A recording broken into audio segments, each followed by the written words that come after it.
Welcome to episode 122 of the Grip Strip Podcast, the first time, long time edition of the Grip Strip Podcast. I used that title at some point during our time, but since there's two first time winners or three first time winners that I can think of, we're going with it again. It works pretty good. My name's Philip Matthew, and I'm here with my co-host Josh Fine. What's going on, man? Happy 4th of July to you. I didn't get to wish you on 4th of July, but happy 4th. We got our independence, supposedly. No, yeah, of course we had our independence, but we had a great Independence Day weekend. Great weekend of racing, of course. What we're here for, and great weekend throughout. Formula One, IndyCar, and NASCAR. I think it's probably one of the better weekends where I think all three series you saw a lot of action, especially towards the end of these races and throughout across NASCAR, IndyCar, and Formula One. So great weekend of racing. Great to celebrate Independence Day and all that, but of course, glad to be back on it with you, and happy 4th of July to you and your Yeah, family and everything. absolutely. Thanks, man. And thanks to everybody, all the people that give, all the men and women that allow us to have the ability to celebrate, see fireworks, eat barbecue, go and get drunk, or whatever floats your boat in that sense. As I open this beer, um, we'll go over Carlos Sainz winning his first career Formula One race in this episode in his 150th start, first pole, first win. But it wasn't straightforward by any means. Probably the most entertaining Grand Prix of the year by far, and likely one of the best, honestly, one of the best Grand Prix, just based on all the craziness, all the stuff that went on. I've seen in a while. Tyler Reddick goes and wins his first career Cup race, beating Chase Elliott, or William Clyde Elliott II, who won the pole, stole the pole from Chase Briscoe, and then that was a interesting deal there at the end of that race, where Clyde had the best car, but the 8 car was lingering. Was able to make it happen. Beau, Tyler Reddick's son, couldn't make it through the celebration, so that was pretty funny. His Tyler Reddick's post race response to that was funny when he saw his kid and his wife sitting there trying to go and cover him up. But that was cool. Um, Another first time winner happened in the Formula 2 series, so we'll get into that during the roundup. Scott Mclaughlin gets his third win of 2022 after what has been a pretty lean period for him in recent races. He gets himself back on track with a win, kind of inserts himself back into the points. The points leader, and what is it? I'm forgetting now. Why am I forgetting his name? Is Points leader is Marcus Ericsson. Marcus Ericsson. Yeah, thank you. So Ericsson gets a top 10, but loses ground to Will Power, who came from 21st to 3rd, which is insane at Mid-Ohio, of all places. We'll get into all those races in the roundup. We'll talk about No Neck getting the win at Stafford last week. We'll talk about the last paved track they'll be racing on this year in the SRX, Nashville Fairgrounds.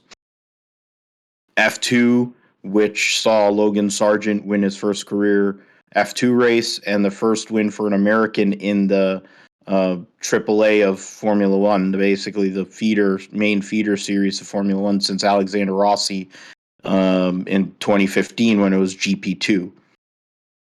F3, W Series, all ran at Silverstone, and F2 and F3 will be racing this weekend at Austria. IMSA at Canadian Tire Motorsports Park last week for both the WeatherTech Series and the Michelin Pilot Challenge.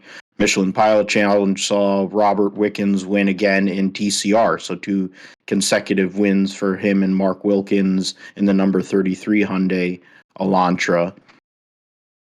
Formula E raced at Marrakesh last week. Extreme E starts a doubleheader this weekend in Sardinia. So they'll run 2 X Prix or whatever. WEC will be racing at Monza for the 6 hours there. And it'll be the debut of the Peugeot 9x8, 9x8. I don't know how. So they'll be debuting their Glickenhaus change air paint scheme. There'll be 6 cars in the main hypercar class, and then a pretty loaded field, 38 car field coming in for this race at Monza. And supercars will be at Townsville. And that'll lead into the Austrian Grand Prix preview. Cup and Xfinity will be at Atlanta on the Atlanta Super Speedway, and then trucks will be racing in Mid-Ohio. Josh will let us know what's going on the sim side, with iRacing and other gaming, and we'll close it.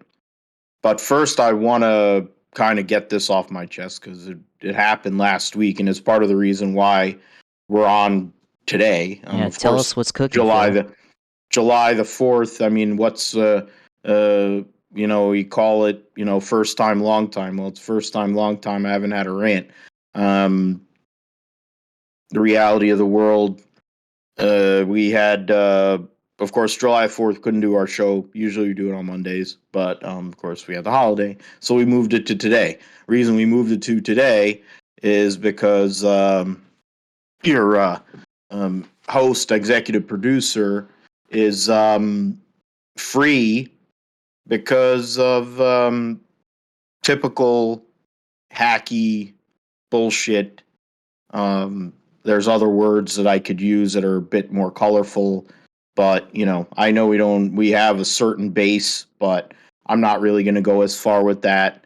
I've used them before to probably talk about Danica Patrick and other women that aren't good racers, which there are plenty, more than the ones that actually get the real recognition. But long story short, I bowled an 807 4-game set, and I bowled a 631 series. So that was the highest 3 and 4 game sets that I've had in that league that I was bowling in. However, the treatment from the moment I walked in was definitely poor, negative. They were not very pleasant. And it's something when you go and look at a league, we're in a 40-team league. The whole entire house is full. My teammate and I are 31st because we've struggled. I've struggled the whole time, and my teammate started to get back out of his funk or whatever. The team we were playing against is 32nd. So we're not playing for anything. I mean, we're playing for some money, but we're not playing for any money of great significance. However, homegirl, whatever, girl, whatever the hell she is, whatever her deal, she saw fit to go and cry wolf that I had a high handicap. Now an aside, when you look at certain sports, like in I'll bring this to you, Josh, like in iRacing, you have your levels and you have your licensing and you have to do a certain amount of, races or hours or however it is to go and keep on increasing your levels, right? Yeah, of course.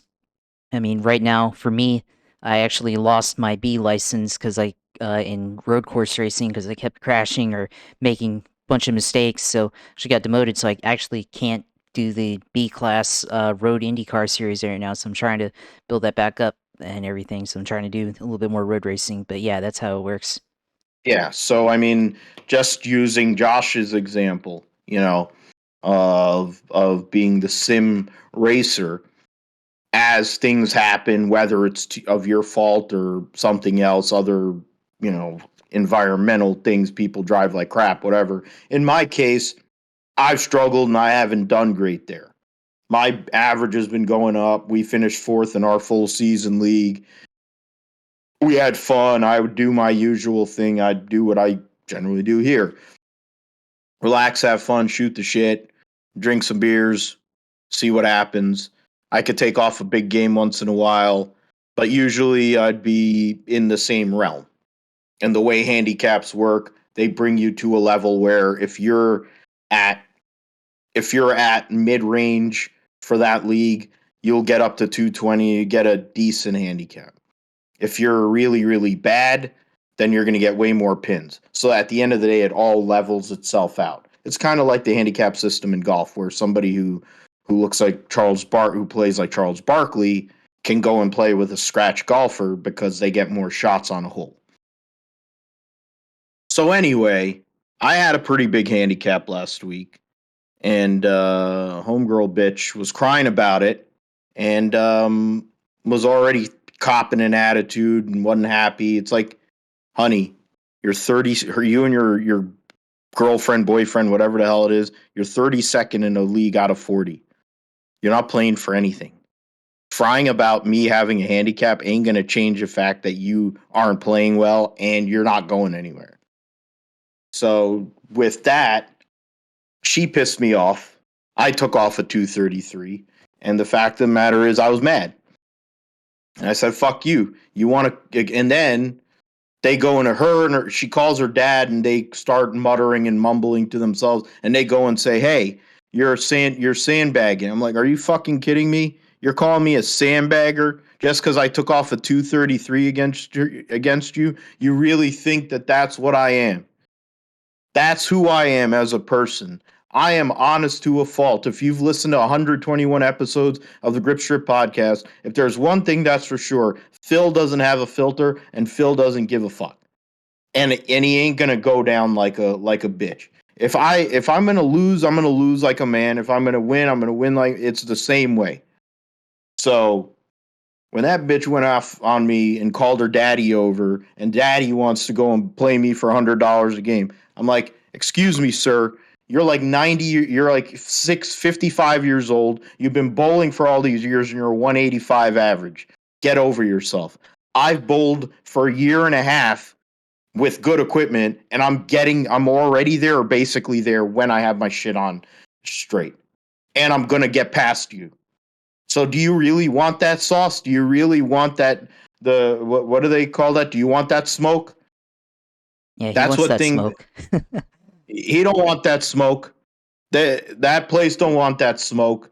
They understand, and that's the problem. That place is a drama-filled enterprise. And to me, there's so many things wrong in our society, and there's so many people that are fucked up that seem to have power.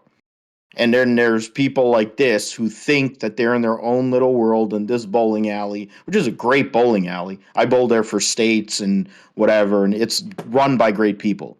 But these people are what destroy bowling and make it bad for people who are trying to build themselves up and get better.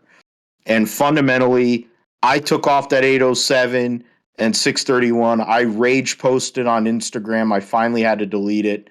I freaking was saying awful shit. I was saying some really effed up shit, and it was warranted because I would never say that sort of stuff about people if they were just nice, at least had sportsmanship.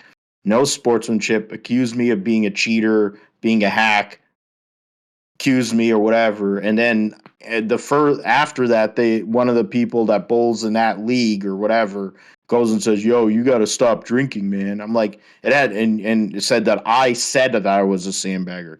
No.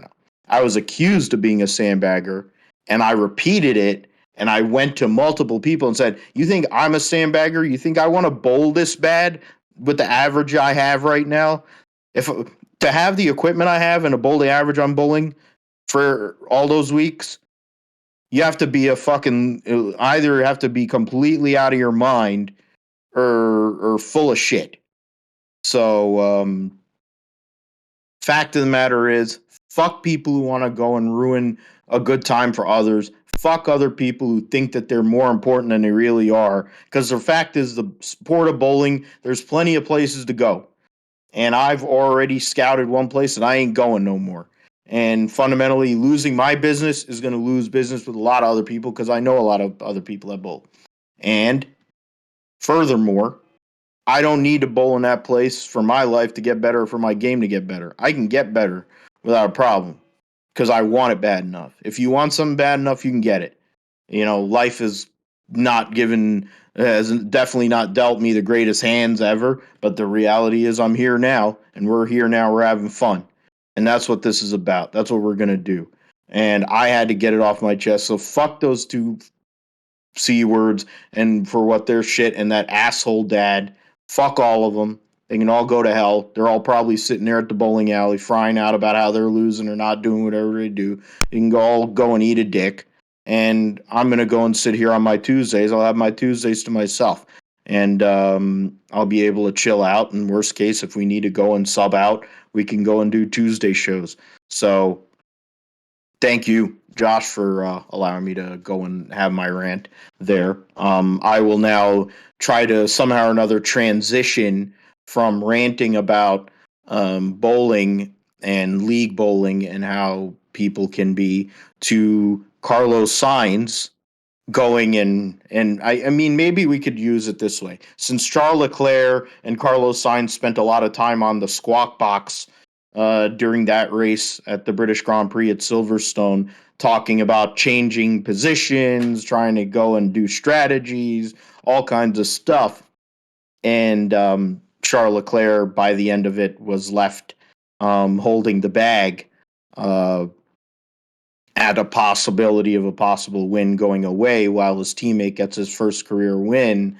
It was a momentous occasion, of course, for Carlos Sainz. His dad is one of the greatest rally drivers ever.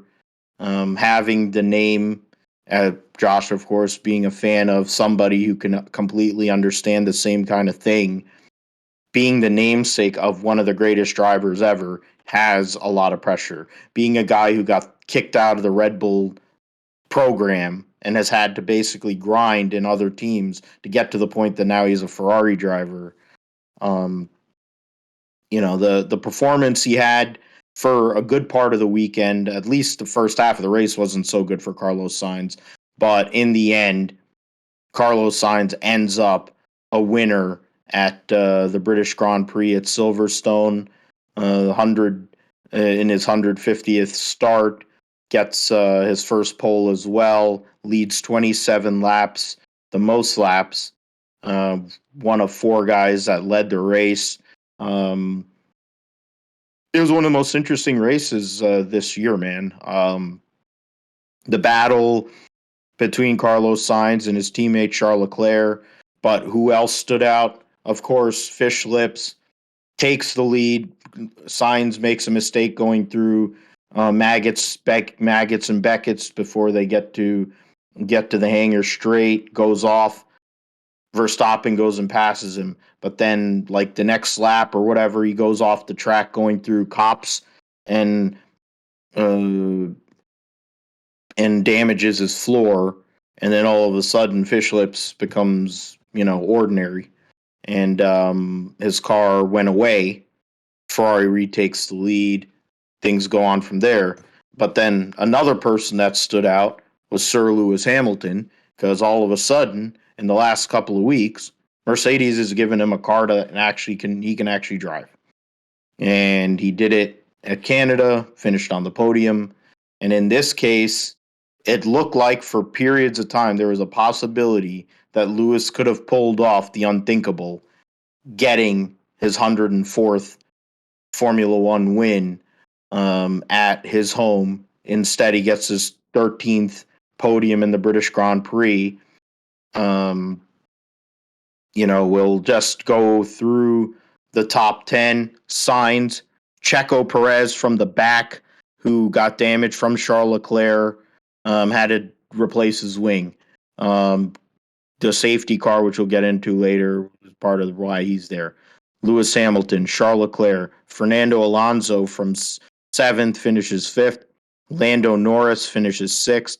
Max Verstappen 7th. Mick Schumacher gets his first career points in 8th, ahead of his compatriot and essentially his mentor, Sebastian Vettel, who both of them were starting in the back, and they got to the top 10, and Kevin Magnussen ends up 10th. Plenty of issues that went on, but before we get into some of those issues, Josh, let's talk about, Carlos Sainz getting the dub. The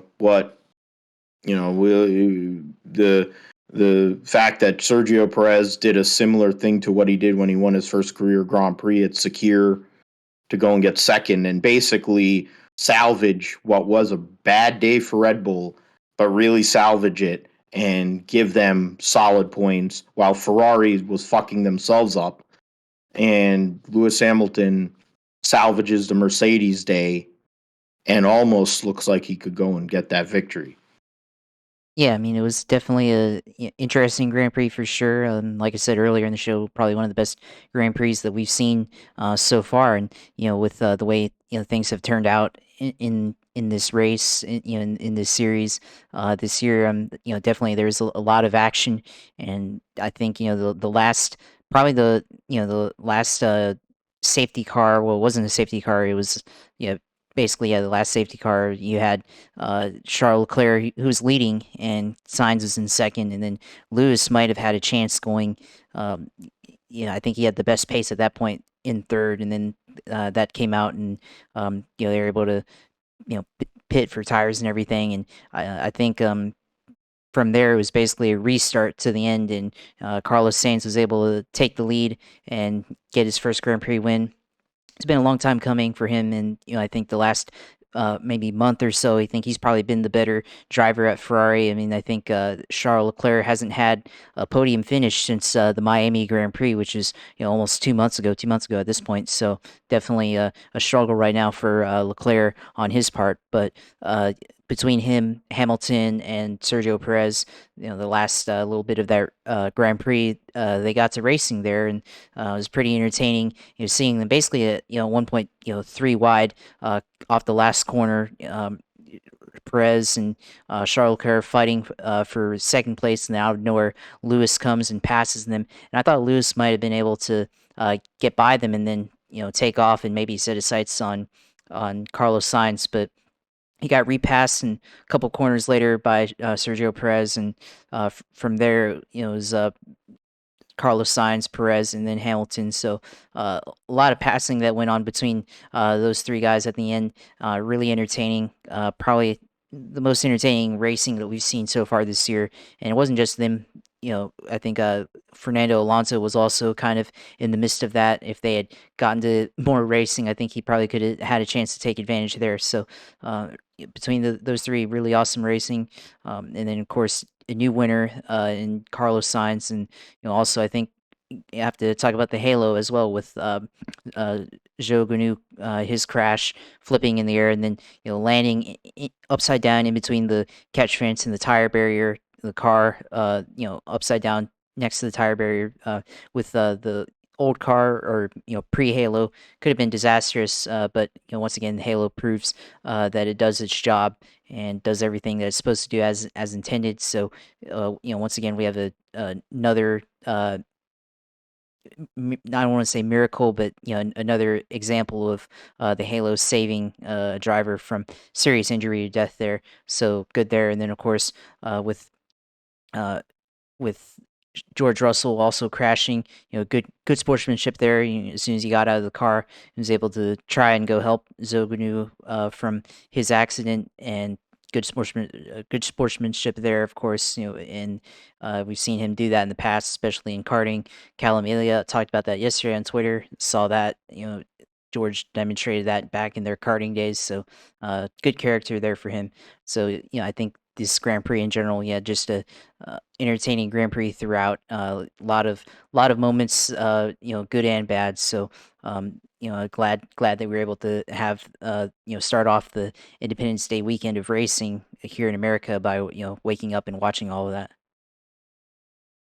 Yeah, I mean the crash, we talked about it on Grid Talk, of course. I mean, Zhou Guanyu first lap takes out him, and he gets hooked by Gasly, who was hit by Russell, and then Alex Albon was involved in that too. Albon ended up having to go to the hospital and was being looked at overnight. We haven't heard anything about his health in regards to whether he'll race. Zhou Guanyu was pinned in between the wall and the Tech Pro and the guardrail and all. If that thing had caught on fire, it would have been one of the worst things we've seen since like the 70s or whatever, and the early 80s with accidents in Formula One. Or, it could have been like Grosjean's crash, or the the Imola weekend in '94. It could have been really, really bad, but thankfully, the way safety innovations have come along, they were able to extricate the car without any fluids leaking and whatever, and Zhou Guanyu being 100% to get out of the car. Yeah, they took him on a backboard, and they went and took him for observation, and he was able to walk out, which is huge. Could have been a lot worse in that spot. I mean, George Russell, being a good Samaritan, ended up screwing himself, unfortunately, out of what could have been a good day for him and his team, because he couldn't get the car started again. And then they had put the car in a rollback, and all that became a whole big discussion. But, he wanted to make sure Zhou Guanyu was okay. Of course, one of his best friends, Albon, was there too in that incident. And then there was also Ocon was involved in it. Gasly was involved in it. I forget. And Tsunoda was involved in that deal. So that was a big accident. They stopped the race for an hour to go and take care of everything there. But in the end, Zhou Guanyu was able to get out, and he's okay. So those three guys were out. I'll bring up Valtteri Bottas had gearbox issues, had to fall out. Gasly, they say, is a rear wing issue for why he went out, but of course he got hit by Yuki Tsunoda, his teammate, at one point during the race, so that wasn't great. It wasn't one of Yuki's greatest races for sure. The thing that I'll bring up is Esteban Ocon. Fuel pump issue at lap 37. At that point, Lewis Hamilton was gaining. He had just pitted a few laps before to put a new set of hard tires on, even though Karen Horner thought he should do otherwise, since Karen Horner seems to be the only voice anybody in the media seems to go to anymore. He was on new hard tires and was making time. I think it was lap 33 or whatever. He was making time, and if the race had ran organically, I think the reality would have been that there would have been a very good chance for Lewis Hamilton to pass one, if not both of those Ferraris, to possibly get that victory. However, the reset, as Josh, you mentioned, basically allowed everybody, sans, Charles Leclerc, and I think maybe one or two other people, to pit, put on new tires. It started over as a new race, which is why Sergio Perez, who was buried, he had been buried, he was tail back, gotten himself, I think, just past Verstappen. Verstappen was on his way out of the points if it had ran the way it was running. And Sergio Perez was probably going to get a top 5 finish. Instead, that restart and the ability to be able to go and have everything condensed gave him the opportunity to get to second. He didn't have anything for Carlos Sainz because he couldn't make the moves quick enough to get up there. Charles Leclerc held up Lewis enough to where even after he passed him, he didn't have anything. Even though he did have, in the end, Lewis had the fastest lap in the race. But in the grand scheme of things, that was that caution, that full safety car was another turning point in the Grand Prix, amongst the intra-team Ferrari battle and all the nonsense that went on with their strategy. Before we kind of move on, we talked about Mick Schumacher.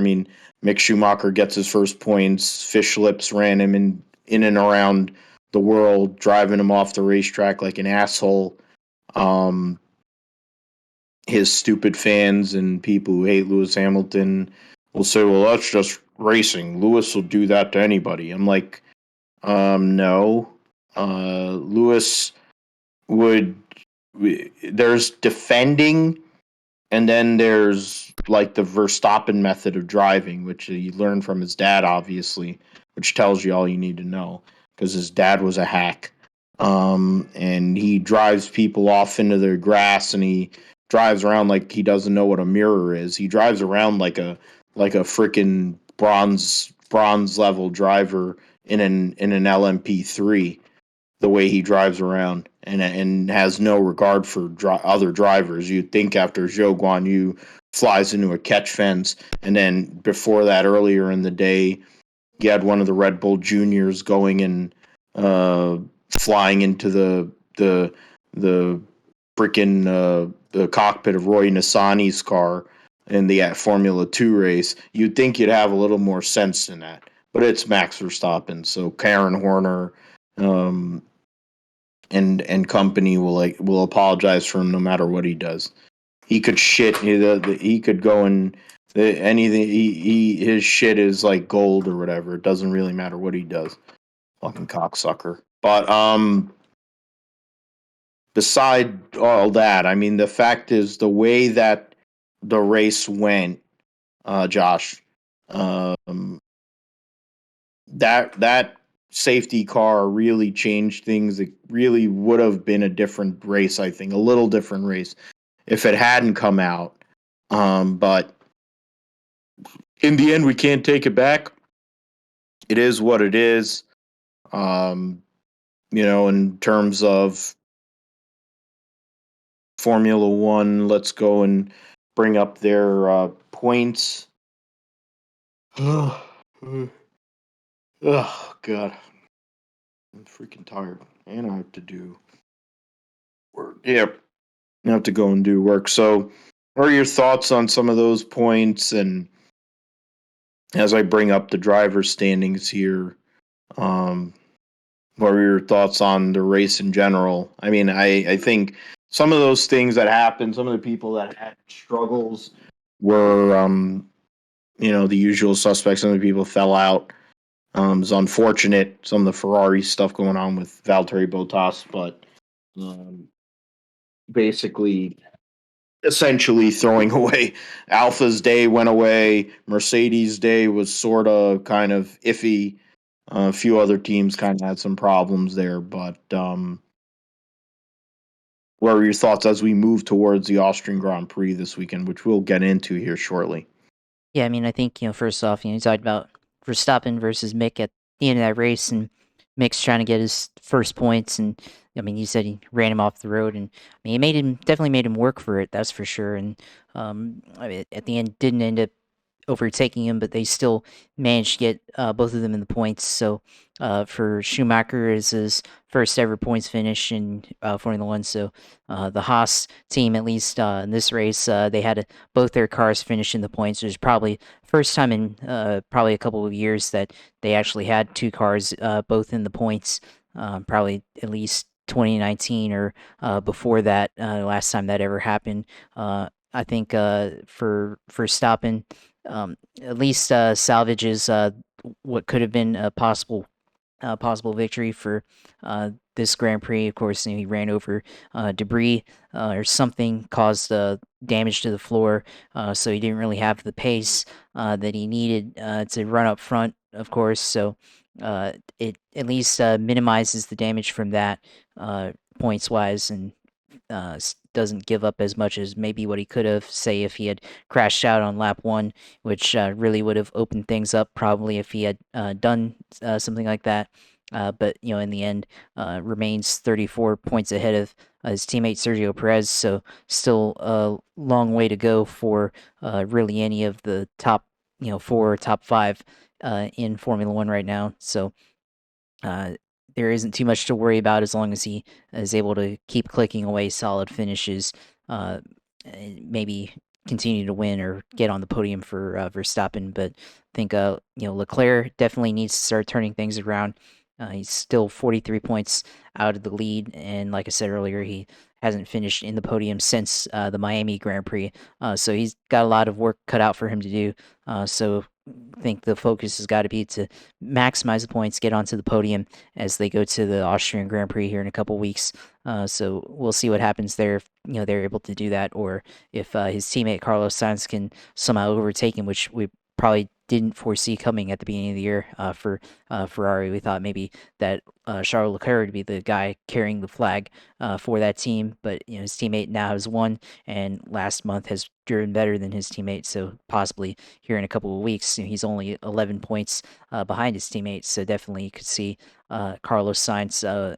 At least in the next race or two, potentially overtaking his teammate there and taking at least third in the championship. So we'll see how that goes. And then, Lewis still in sixth place. Teammate crashed out of the race, so he's able to gain on his teammate and everything, but still in sixth place. But the way things are going for Lewis Hamilton, possibly, maybe not this race. Thought maybe he could have gotten a victory here, but he didn't. But possibly in the future, maybe could see another podium at least for Lewis Hamilton. And if he can consistently finish on the podium, eventually, he'll get to the position to overtake his teammate and possibly be a guy that could get into maybe third place or at some point later in the year if they're able to maintain that level of consistency. But still got a long way to go, and definitely they still don't quite have the pace of the Ferraris, or well, they somewhat maybe on level Ferrari, but definitely not in the level of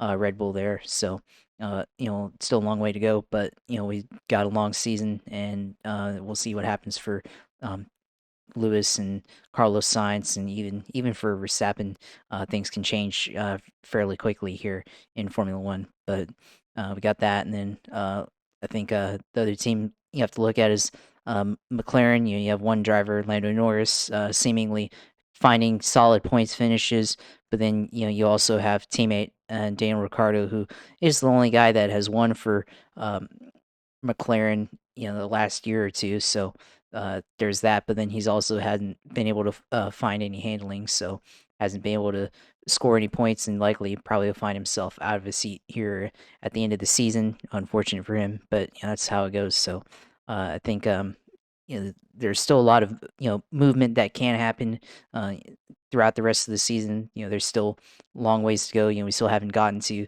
the F1 summer break, so a lot of things that can still be in play, and nothing is for sure here in Formula One until the end of the season. So definitely have to look out for a lot of things and keep your eye out for potential stories and potential movement in the standings. As I have to go and text one of my clients, since he decided now, hours before we're supposed to go and have our meeting, that I need to go and cancel my appointment. Yeah, you knew you needed to change your appointment, you fuck. You could have went and let me know long before that, fucking cocksucker. But with that, we'll get into the points. I mean, we have a busy month of Formula One racing going on here. So Austria, of course, this week, a week break. Then you have France, and you have Hungary. After that, you have the summer break. So it's kind of like MotoGP right now is in their summer break. Pecco Bagnaia took that to a different level and decided to go and get a DWI and wreck a car. So that's the guy that finished second in the World Championship last year, getting a .08, which, or .8 or whatever. So whatever the number was, it's on motorsport.com, and I was like, wow. Guy who's one of the best motorcycle riders in the world is getting DWIs just for fun. Tells you all you need to know about riding for Ducati, I guess. But that's beside the point. Fish Lips has 34 point lead on Sergio Perez. They consolidated their constructors lead, of course. Charles Leclerc leads, as Josh mentioned, Carlos Sainz by 11. Russell's first non-top 5 of the year means that he's now 27 points behind Charles Leclerc. Lewis Hamilton getting another podium gets himself within 18 points of his teammate. So that's where that's at. The battle between after that is kind of a little more interesting. You have Norris, Bottas, and the two Renault drivers, Kevin Magnussen, Pierre Gasly, Sebastian Vettel, and Ricciardo are all very close together with Yuki Tsunoda. And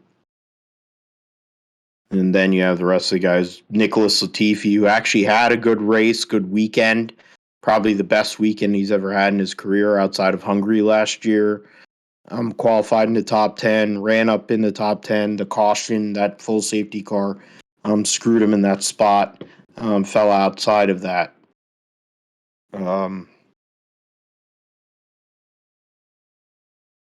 Going into the constructors, 35 and 25, 63 points. Red Bull leads Ferrari by.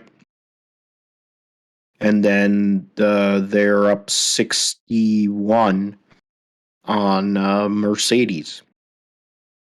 And then there's a huge gap. Alpine and McLaren, there's a 6-point gap between those two. Alfa Romeo's in their own little world.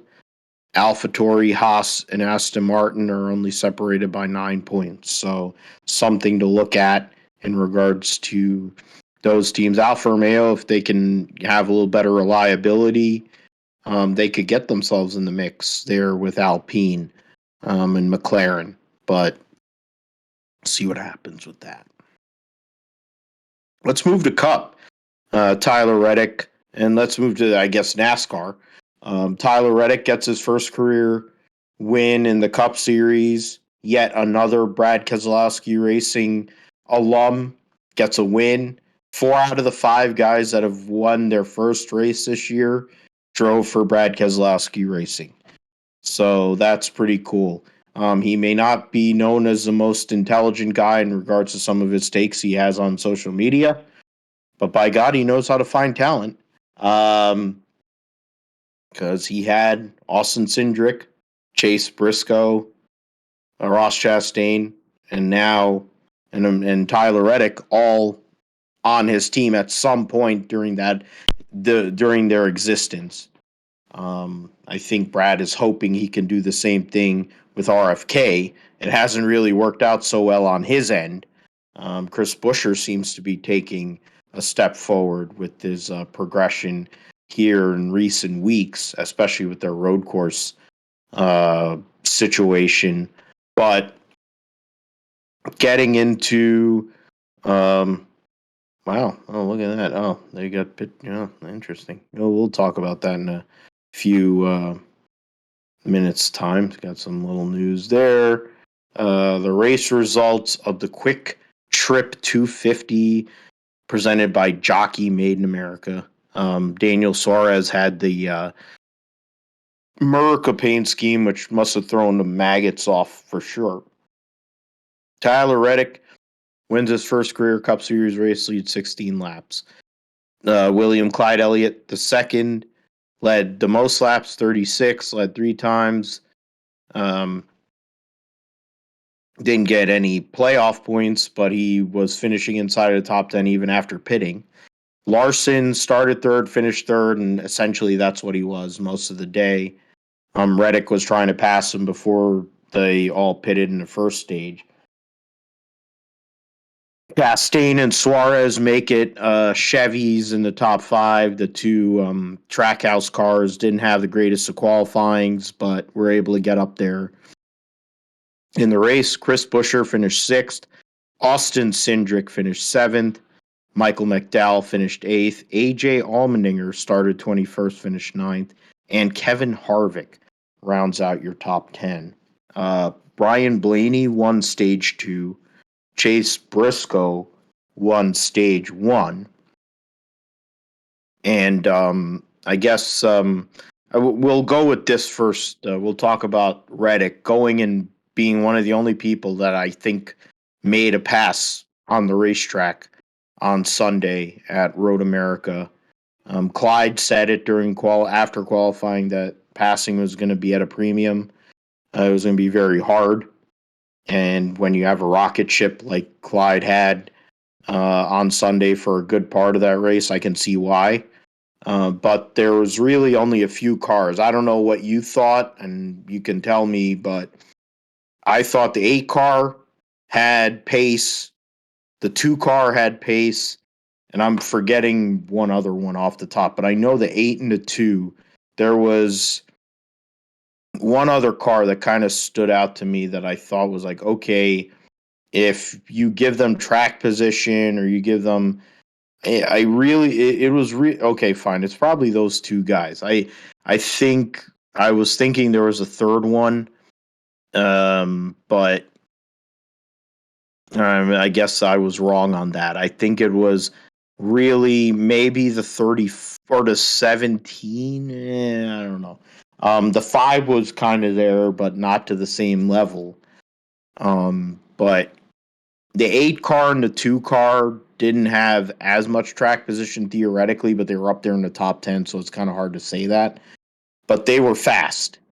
And if they had pit strategies or whatever, things worked a certain way, I think those cars are going to get there. Well, the 8 got there. The 2 had one of his best runs he's had in a while.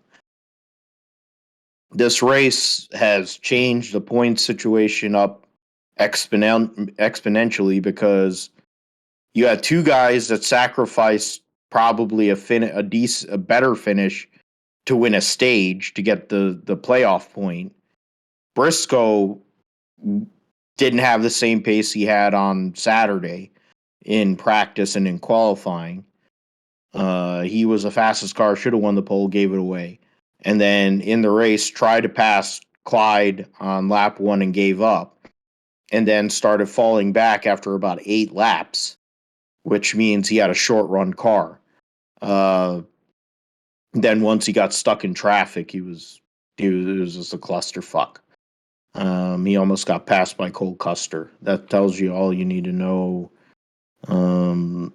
about how bad things went for that team after having that position, giving away another opportunity to win, possibly get a good top 5 finish, whatever. They sacrificed a finish to get the playoff point to move themselves up the playoff ladder. Since now there's 13 winners so far in 18 races, Josh, and it's unprecedented in our time. You know, I don't really. I know years and years ago there was a lot of winners. I think 2002, but that was pre-playoff format or whatever. But to have 5 first-time winners, to have every 3 first-time winners on all on road courses. The guy who's literally legitimately a road course ringer, he wins on a super speedway, which isn't his forte, and goes and wins the Daytona 500 because Blaney choked. But you know, the fact is this next gen car has opened things up, you know, in so many ways. And the RCR was the first team that made the prototype. They made the prototype. And you have their main talent, their lead dog, goes and gets that W, finally gets over the hump, gets rid of that monkey on his back. And I'm sure the party's still going on, even though they have to get ready for Atlanta this weekend, because Tyler Reddick is one of the best talents in this sport, and now he has a W to go with that. Yeah, Phil. I mean, it was definitely a great race on Sunday. I mean, it was hard to pass for sure, but I think it was also just show of who had the best car at the end. And at first it looked like Chase Elliott, throughout the race, of course, led the most of the race. But then the last stint, Tyler Reddick was able to kind of keep up with him, and throughout the beginning to the end of the last stage, and he was able to keep up with him and put the pressure on him. And then Chase Elliott made a mistake and overdrove one corner, and Tyler Reddick was able to get by him. And then from there, it was a challenge if Chase Elliott could be able to pass back Tyler Reddick, but he wasn't able to do that. And Tyler Reddick had the best car at the end, and he drove away from Chase Elliott there. So it was a good victory for Tyler Reddick, and yeah, it shakes up the Cup Series standings in terms of the playoff field, because now we only have 3 guys left who haven't won, and they're all 3 drivers who are capable of winning in this series. And Ryan Blaney's definitely one of those drivers who can win a race. Surprisingly, has not won yet. Um, Martin Truex, another driver who's had some good runs here throughout the season, hasn't won yet. Christopher Bell, not quite as good as either is two, but definitely can win on these on these racetracks. So he's definitely good at places like New Hampshire, some of the flat tracks. So he's proven himself in the Xfinity Series there. So definitely a chance for any of those 3 drivers to possibly win. And we've gotten into the part of the season in NASCAR where it gets very volatile in terms of who wins and whatnot, because you have a lot of different racetracks coming up. You have the Atlanta Speedway now, which is the super speedway, so that's definitely up for grabs for anybody. So guy like Bubba Wallace, who did switch crews, they announced that today with Christopher Bell, could possibly win coming up at Atlanta. You have 2 more road courses in Watkins Glen, Indianapolis road course, Daytona, another super speedway, and certainly going to be something like Atlanta, like that. You have Michigan, which could come down to fuel mileage, just like a lot of history at that racetrack, where races went down to fuel mileage, and the leader ended up running out of gas and got a surprise winner.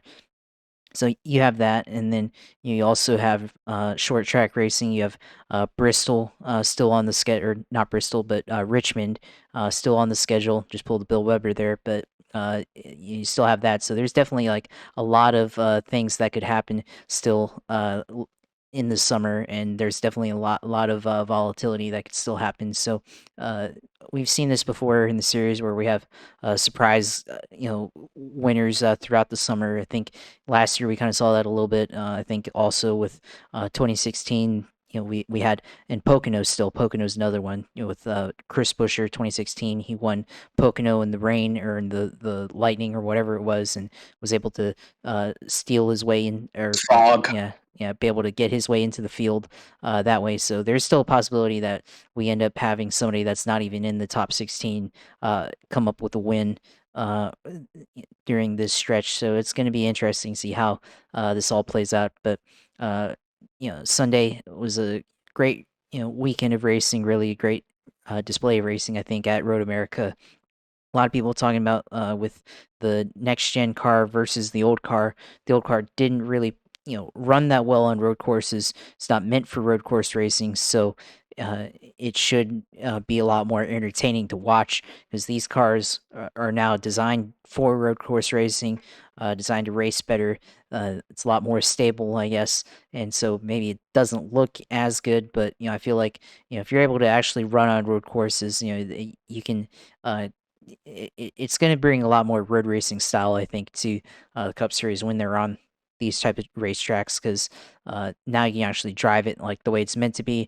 And now you have to really play the long game with road racing. I think before you could really count on making mistakes, and I think you still have to, but you really have to be on your toes and put a lot of pressure on the guy in front of you to make a pass, and you just have to be able to set up the move throughout a stint. And I think you're able to see that with Tyler Reddick versus Chase Elliott there at the end, and that was a really good example of waiting to make the right move at the right time.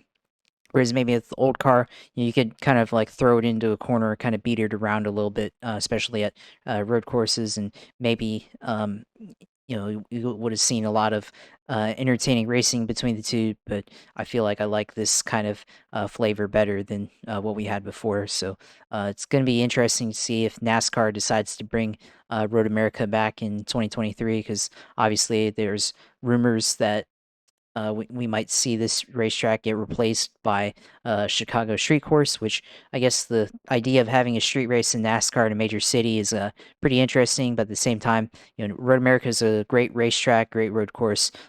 We've seen a lot of great racing in the Xfinity series and in the series, the 2 years that it's been on the schedule in Cup, plus a lot of history in the open wheel series with IndyCar and Champ Car. So I would hate to see this track leave the schedule. And plus, if it matters to NASCAR, they have great attendance as well, and the fans seem to pack the stands very well. I don't have the numbers or know what the numbers are, but from what you're able to gather on social media and other places, it seems like that Road America definitely has a good turnout for crowds, compared to what other racetracks might have, and definitely at least the fans come out for this race. So would be a shame to see this one come off the schedule because I feel like can be a staple for the Cup Series in terms of road course racing. Yeah, I mean, I completely agree because people show up. 2 years we've had some of the best crowds. The racing may have not been the best, to be completely honest about that, but the fact of the matter is, Road America's historic. It's one of the greatest racing circuits we have in this country. The fact that the two biggest racing entities in this country that are circuit racing race here is huge. Um, Losing this race to go and run a street course race when you have multiple races at other places that don't really need two races. Um, they've already taken away two races from Dover and two races from Pocono and two races from Michigan. So you can take away, and New Hampshire. You could take away a second race from one of these other shitholes, whether it's Phoenix, whether it's Kansas, Texas. Like that's where there are places you could take away a race. Road America, and it's not a thing. Oh, we need to keep Road America on, because at the end of the day, to me, stock cars are not meant for Road America. You need to have something that has a little bit more grunt and a little bit more downforce, like a Trans Am car, or you need to have a car that's more like a sedan series, spec sedan type series, like Michelin Pilot Challenge kind of thing. NASCAR doesn't work there. NASCAR doesn't know what local yellows are. That's part of it.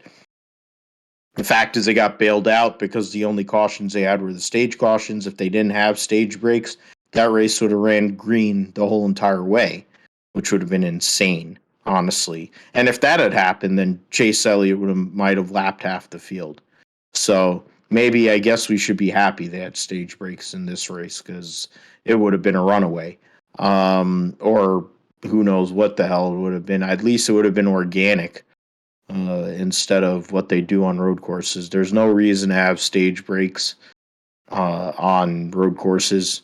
It messes with the flow of the race, and because of how long it takes NASCAR to do cautions, it fucks things up. But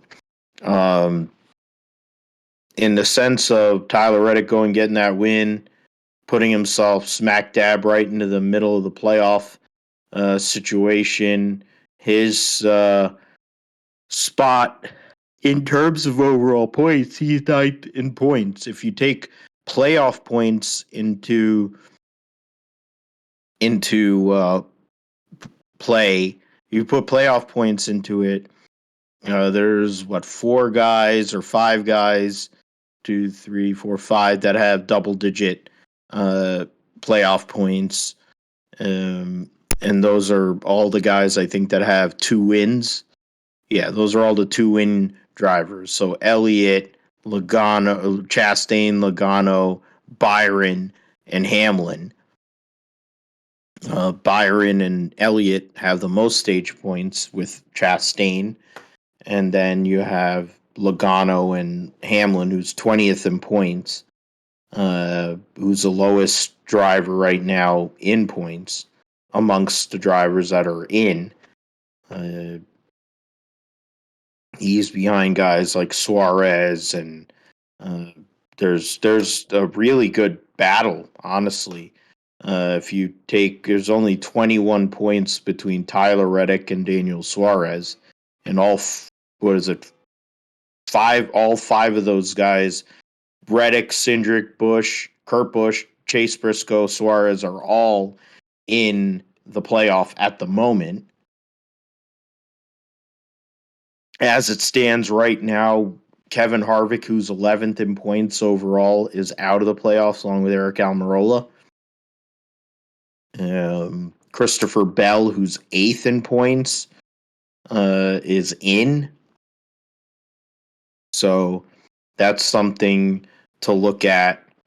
Christopher Bell's 20 points ahead of Kevin Harvick right now. Outside of that, it really is, you need a win. Honestly, I think that I honestly think the way things are going right now, you brought up all those racetracks that are coming up, some of the wild cards, including this weekend.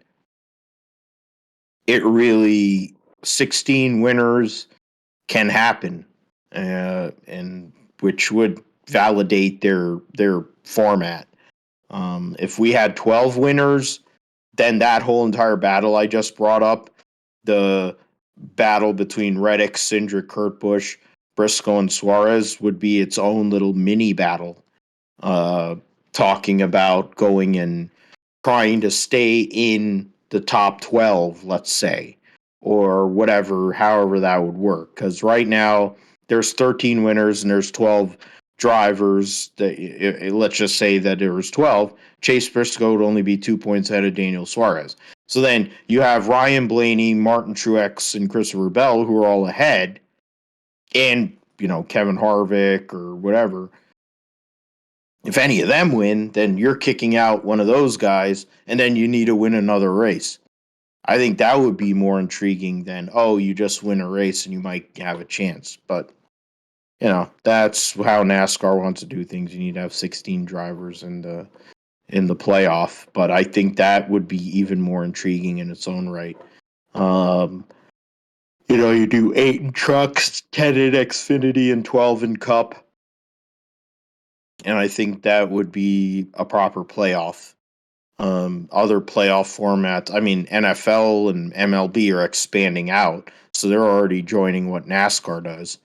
I think the golf PGA is actually going the other way, in large part because of LIV, but, something for another day, I guess. The playoff discussion probably can have Joe or some of our other former guests that we've had on here. We'll bring up the Henry 180, which saw Keebler Gibbs go and get the win. He led 5 laps. He passed the defending Cup Series champion Kyle Larson to get the victory. And big win for him, 3rd win of the year for him. Ty Gibbs, Kyle Larson for Hendrick Motorsports, wins both stages, and goes and still finishes 2nd. Josh Berry finishes 3rd. Austin Hill 4th. Buckshot Jones 5th. AJ Allmendinger from dead last finishes 6th. Riley Herp 7th. Noah Gragson, who we'll talk about in a moment, in 8th. Jeremy Clements 9th. Brian Sieg in 10th. Honorable mention to Preston Pardus, who finished 11th. Let's see, I'm trying to see who else kind of had stage points. Jeremy Clements had a good day. There's some people who got stage points in one stage. Cole Custer got stage points in both stages and then got involved in the big wreck, I believe, or some wreck. He was driving the 07 car, so he drove it better than Joe Graff would. Joe Graff ended up starting parking with brake issues. So did Ty Dillon, driving for JD Motorsports. Will Rogers starting parked as well. So, I mean, I guess it's hard to say that you start and park after you run 13 or 17 laps, but really, that's what it is.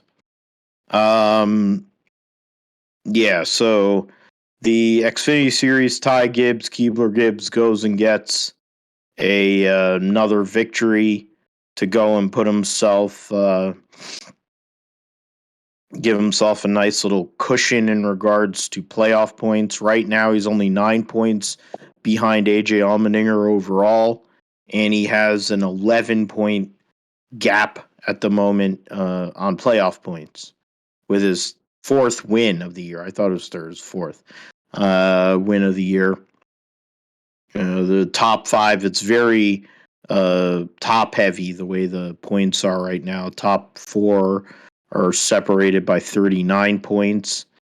Top five separated by 74. After that, once you get past that, it's kind of pretty mediocre. Landon Castle fell out of the race, and he's still 72 points ahead of Anthony Alfredo, who fell out of the race, got involved in a wreck. Moffitt got involved in a wreck. Brandon Brown got destroyed. Yeah, I mean, Keebler goes, and the talk about him going to Cup, I mean, they basically announced that he wasn't going to Cup next year a few months ago. And he kind of went into a cold streak. And then they announced Martin Truex is coming back, and gets out of hibernation and goes and beats Kyle Larson, of all fucking people. Honest to God, the fact he passed him clean shocked me. I didn't expect him to pass Kyle Larson clean. But he did it. And now, I mean, he reinserts himself as a de facto title favorite because he's won more than anybody else so far this year.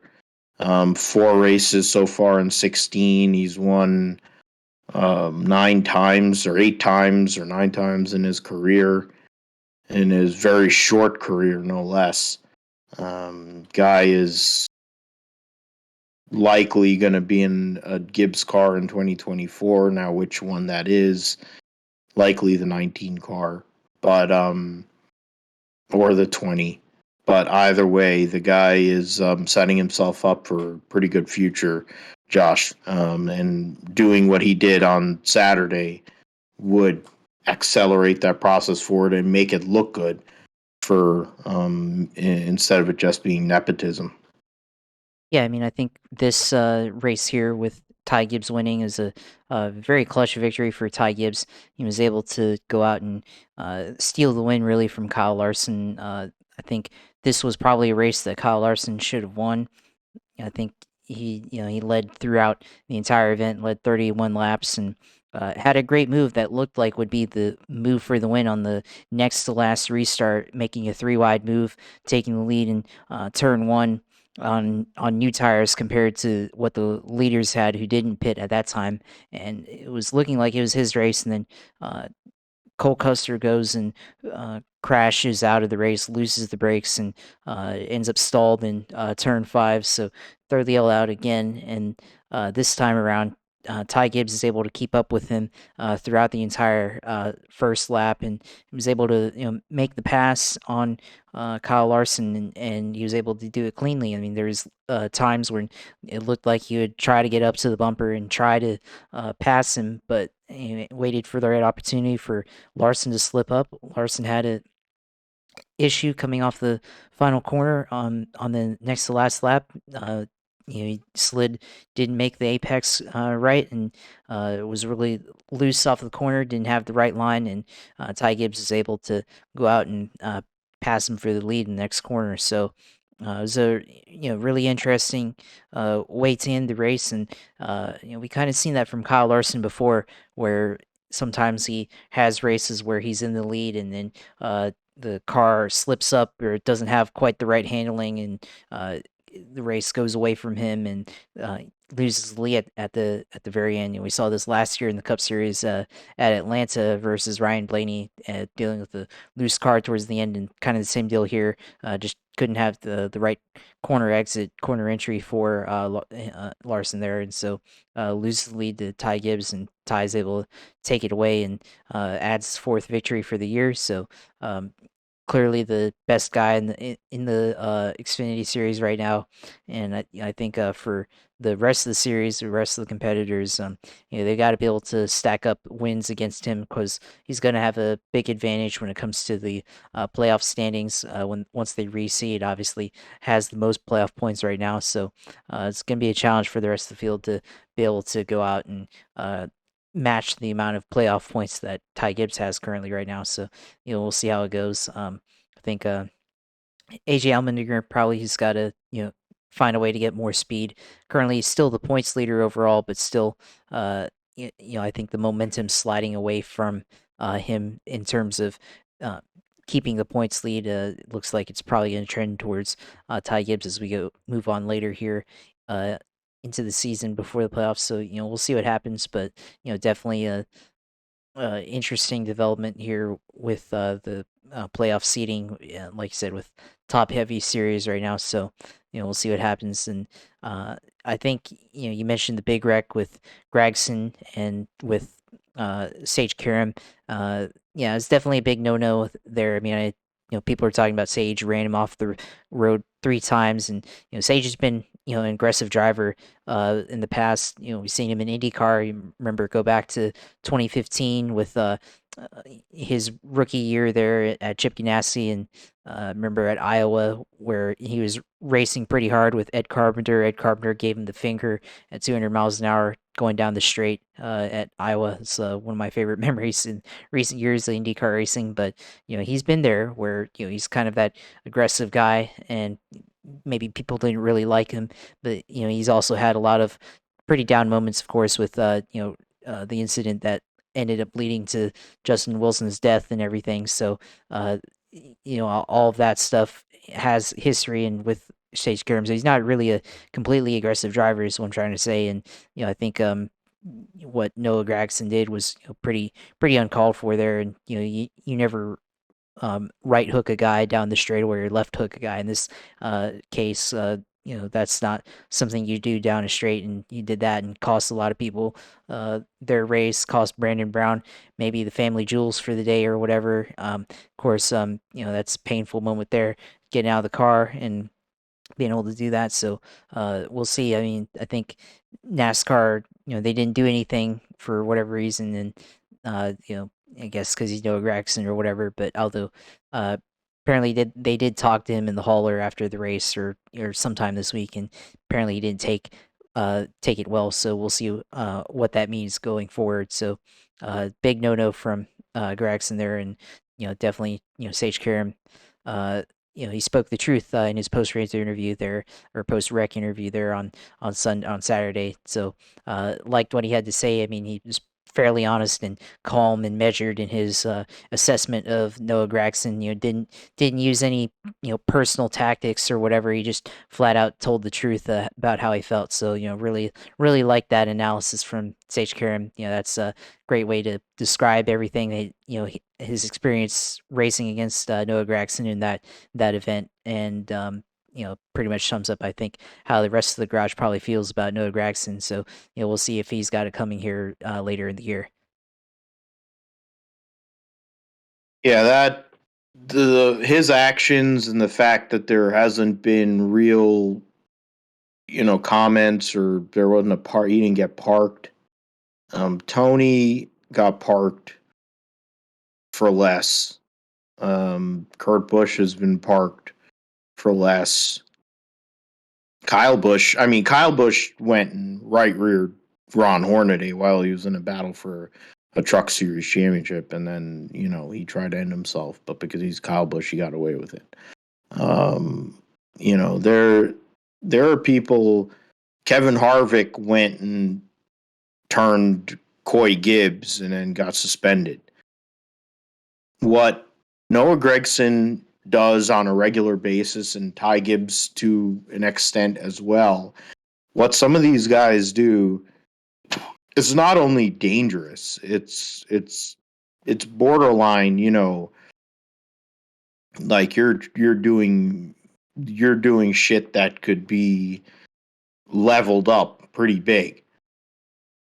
The guy's an asshole. He's a cocksucker. His dad's a murderer.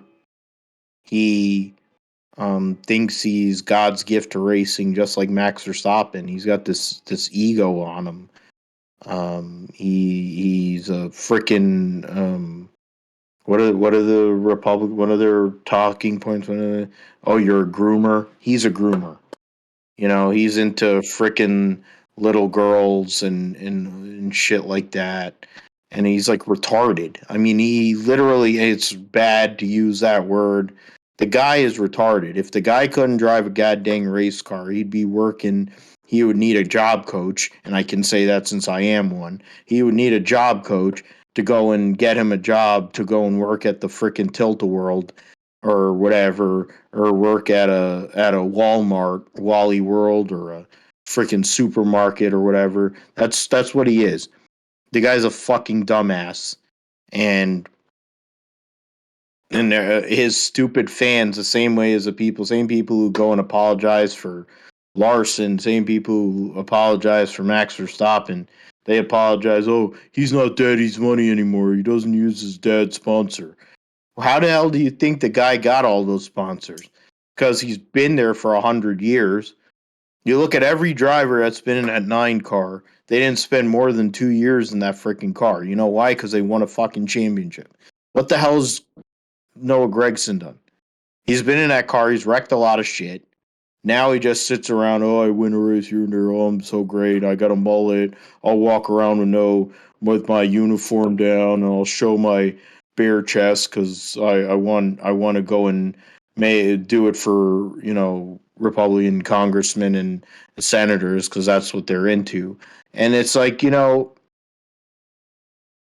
an arrogant prick. You drive like an asshole. Every time you jump in a cup car, you wreck. And if you don't wreck, something always happens. You're fucking putz. And you drive like a dick, and you destroyed. I mean, whatever. Let's go for all the idiot sticks that love that saying. You destroyed Brandon Brown's race car, and he had to probably go to the hospital, whatever. You destroyed other race cars of other maggot moron type people, too. You're destroying race cars of people who don't have the equipment, the money, and support that Junior Motorsports does. Because you just decided you had to have you had to have roid rage like Carl Edwards, and you wreck Sage Karam. And then he wants to be big Billy Bad Butt and go and say, well, he started it, so I ended it. You, Max Verstappen, turn 1 and didn't even give him a chance to go and make the corner. So he goes and gets underneath you. He does an over-under because Sage Karam knows how to drive a goddamn race car. And he's learning how to drive a stock car, too. He gave Alpha Prime one of the best runs they've had all year. Alpha Prime has struggled most of this year. Those 2 cars were running really, really well. And in one fell swoop, he destroyed both of them. It's like, dude, the Dale Jr. can't say anything. He's fundamentally gotten to the point where he will not say a word about Noah Gragson. That's how bad it is. Because not only because of his conflicts of interest with TV, the conflicts of interest knowing that the guy's an asshole, but he can't say anything on his podcast or whatever. Like, he has so many conflicts of interest. He cannot handle this. And Kelly can't do anything about it. Davis's stupid ass can't do anything about it. There's nothing. It's like bad out of hell. It's like the truck series with all the idiots that drive in there, all the daddy's money douchebags like Gagson that have a similar amount of talent and they run over everybody. My hope is that once we get to the playoffs, if he isn't getting sent every week into the wall, that somebody just punches him right in the face at Bristol. Just kick him in the balls, power bomb him, something. I don't care. Somebody does a Ric Flair run in and hits him with a chair. Anything. I don't care. Baseball bat him right into the midsection, hit him in the nuts. It doesn't really matter. The guy needs to get humbled. It's the same thing with Ty Gibbs. Even though he's like 4 foot tall, he's like Eric the Midget, except his grandfather is a freaking 3-time Super Bowl winning head coach. Like Sam Mayer kind of drives the same way, but he's a putz, and his dad was a shitty IndyCar racer or IRL racer. There's all these guys that suck or do sucky things. At some point, somebody's going to have to hit you. Tony Stewart got his ass kicked. All these guys got their ass kicked. At some point, these guys have to get their ass kicked. Noah Gragson has not gotten his ass kicked by somebody because he's a freaking mongoloid. He's a January 6er. So the point is, he'll go out there, I'm tough, I'll go murder other people, I'll do all this shit. Oh, my daddy's some great guy, I got a lot of money.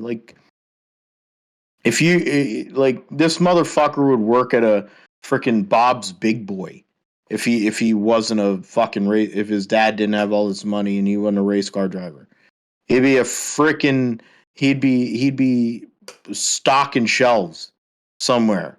It's the same thing as Kyle Larson, that dumb motherfucker. If he didn't know how to drive a race car to the level of like Steve Kinzer, he'd be working the freaking Elk Grove, California Tilt-A-Whirl at their county fair.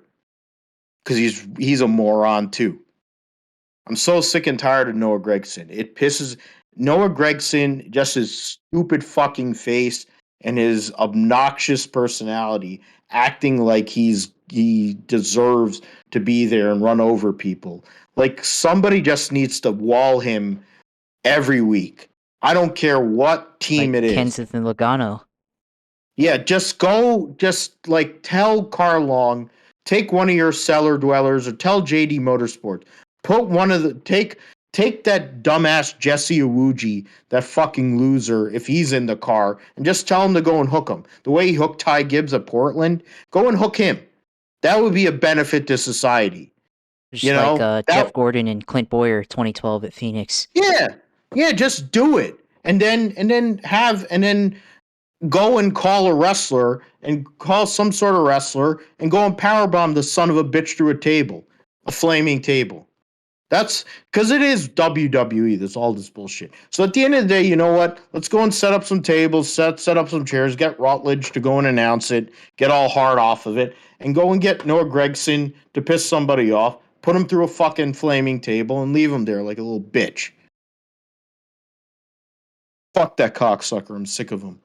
I'm so sick and tired of his bullshit. Like he's some big time deal. He's a fucking loser. He's a waste of a seat. He's going to waste a seat in Cup if he gets the seat that we're thinking he's going to get next year. But yeah, we're probably going to end up having to do a second show the way this is going, because we've only gotten to, I don't know how long. You said 8:50, right? But yeah, we started this 8:40. So we're an hour and 20. All right. Let's get an IndyCar. Scott McLaughlin gets his third win of 2022 at Mid-Ohio. Big deal for him. It's been a rough. He won the first race of the year at St. Petersburg. I said third win of the year, second win of the year. My fault. I'm thinking he won the race at Texas. He won the pole and led and lost it on the last lap. Scott McLaughlin won his second race of 2022, ninth race out of 17 this year. The Honda Grand Prix of Mid-Ohio. Honda Indy 200 sees him lead 45 laps. Pato O'Ward led early and then had mechanical problems, which essentially sent him back after qualifying on pole. Would have been a huge win for Pato O'Ward to go and get that victory in regards to the points. His teammate Felix Rosenqvist fell out even further back than that. Kyle Kirkwood had mechanical and crash issues after starting in the top 10. Cal Milot started in the top 10 out of mechanical issues. So 3 Chevys fell out within 6 laps, including Pato O'Ward, which, in his battle for the points, likely would have gained a huge amount of points, gotten himself right in the mix with Ericsson, Power, Newgarden. Instead, he's 65 points back in 5th, 2 points ahead of Mclaughlin, or 2 points ahead of Dixon, and 4 points ahead of Scott Mclaughlin, who wins his second race of the year, only his 3rd podium. First 2 races, so his first podium since the Texas race.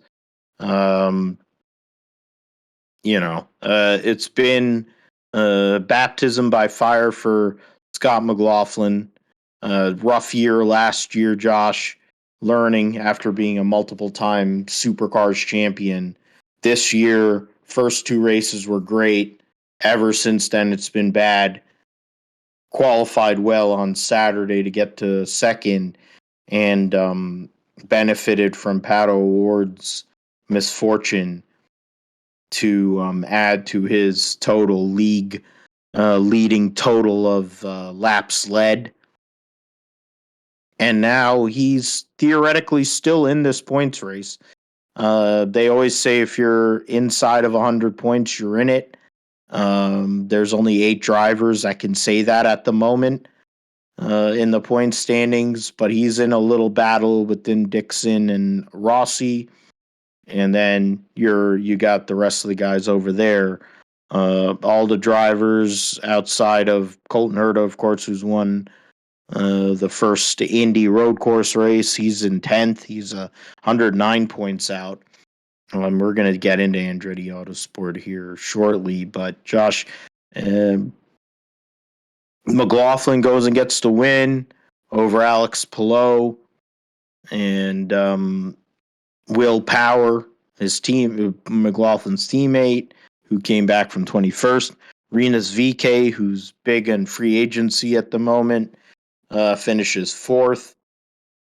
Scott Dixon finishes 5th at one of his best racetracks. Marcus Ericsson, the points leader, finishes 6th, ahead of Newgarden, Elio Castro-Neves. David Malukas started 8th, finished 9th. Simon Pagenaud started 6th, finished 10th. So that brings up your top 10. The Ray Hall, Letterman, Lanigan cars start bringing up the second 10 there. But, yeah, I mean, McLaughlin goes and kind of reinserts himself back into this points battle, gives himself a chance to possibly make something happen in this championship if he can get more momentum going into Toronto and some of the other races that'll be coming up here. The Iowa double that'll be coming up as well. Iowa double. Once they start the Toronto deal, they're going to be racing every week. They're going to run 2 races at Iowa, run Toronto, then going to run 2 races at Iowa, the Indianapolis, the Indy GP Part 2, and then the Nashville Street Course before there's a gap for the 2 weeks before Gateway, and then a couple weeks before Portland and Laguna Seca to end the season. So huge time to go and show up and get that victory, Josh, by Scott McLaughlin and the Penske team to go and emphasize 3 out of the top 7 are all Penske cars. They're going to stay with 3 cars next year because it seems like things have went a little better for them. and they also have the Porsche program, so they're going to have to commit a lot of resources to that. But McLaughlin gets the win at the expense of Pato O'Ward. Chevys get both sides of it. You get the good and the bad for Chevrolet at Mid-Ohio. At Honda's house, Chevrolet goes and gets the win. Yeah, I mean, for Scott McLaughlin, it's been a up and down season. Started out high with winning at St. Petersburg, and led most of Texas, and came up short to his teammate Joseph Newgarden. And since then, it's been kind of a downward trend for Scott McLaughlin. The Long Beach Grand Prix after that was kind of a disappointment, and then kind of after that, it hasn't really shown too much in the results category. But finally has a good race here at Mid-Ohio, qualified second, led 45 laps, and won the race pretty easily.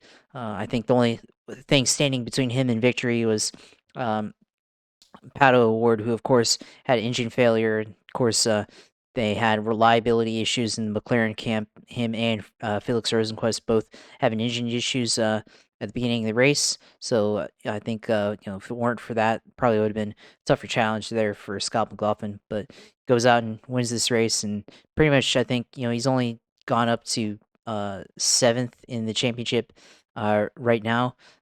So it's still a long way to go, 69 points out of the lead, but it does put him back into the mix as far as championship contention.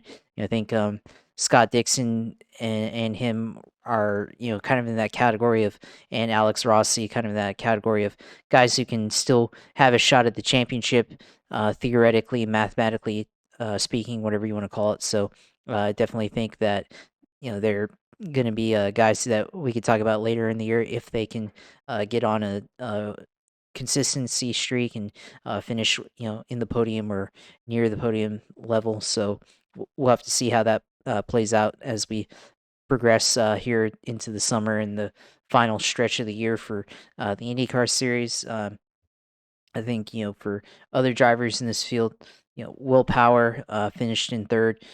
Started off in the race, spun out on the first lap and managed to recover and get going, but from there it was going to be a challenge to get back up into the top 10, back into the podium, and he was able to do that. And we haven't really seen this type of racing from Will Power in a long time.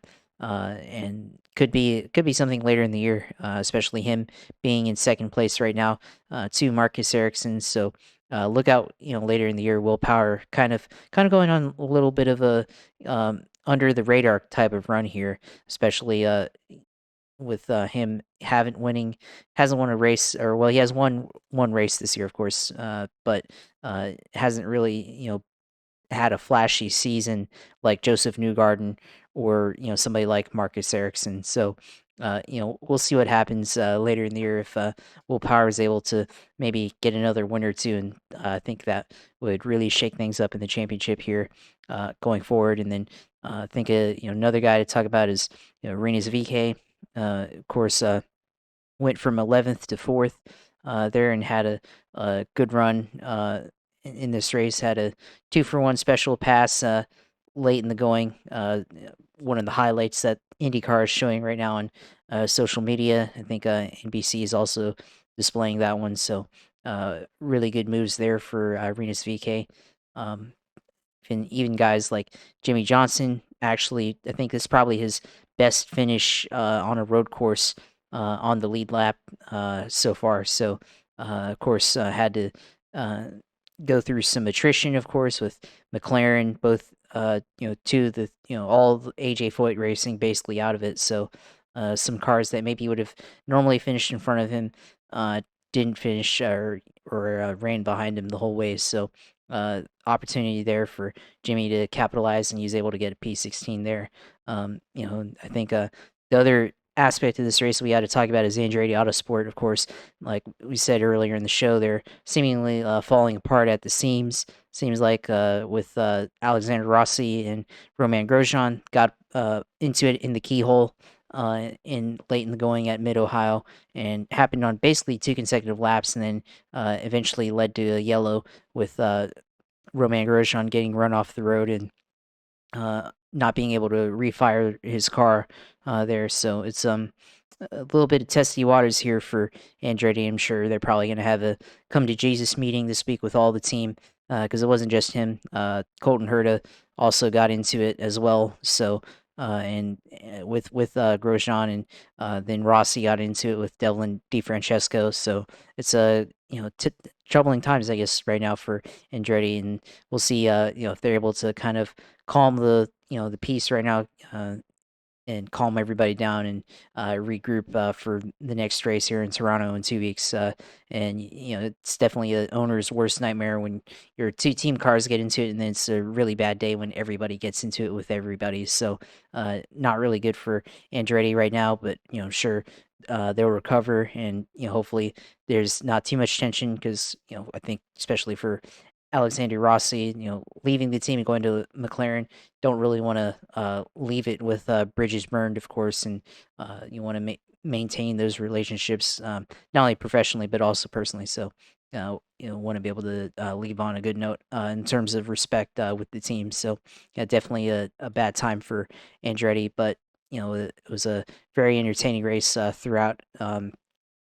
Thought maybe Alex Palou could have gotten up there to Scott McLaughlin, but Scott was able to defend his position. I think he was able to use the push to pass to defend, and then Palou just didn't have quite the pace that he needed at the end. And plus, I think he burned up his tires and he used up too much of his push to pass there at the end, so wasn't quite able to get up alongside of Scott McLaughlin there, but still able to press him there for the win at the very end of the race. So great racing throughout. It was a great IndyCar race as usual for this series, and definitely a lot of action that happened throughout the field. Yeah, I mean the whole argy bargy, as the great Calvin Fish would say, between Andretti Autosport. I mean, Colton Herta ran off the track. Alexander Rossi and Romain Grosjean hit everything but the lottery. It was not a good look. Michael Andretti was raging so much he called a team meeting, and they interviewed. I think they interviewed Rossi, but they couldn't interview Grosjean because Grosjean walked off in a rage quit. No, I he mean, didn't you walk look at off, but he was about to say something, and then the PR girl pulled him away and said, PR "That's person, enough." yeah, because I'll tell you what, Andretti Autosport's got some problems. You got Colton Herta, who they're already anointing him. He's going to Formula One, even though Andretti Autosport, they don't want Andretti Autosport in Formula One. And when you consider what Andretti Autosport's been doing in recent years and motorsports, you'd probably say it's probably not the best idea to be going to Formula One. Yeah, the fact is their team is kind of taking a downturn. Um, they don't have a veteran presence after Rossi leaves, in a sense. I mean, Colton would essentially be that veteran guy, but he's younger than all the other guys. Kyle Kirkwood's coming in to take over the 27 car. DeFrancesco's a waste of a seat.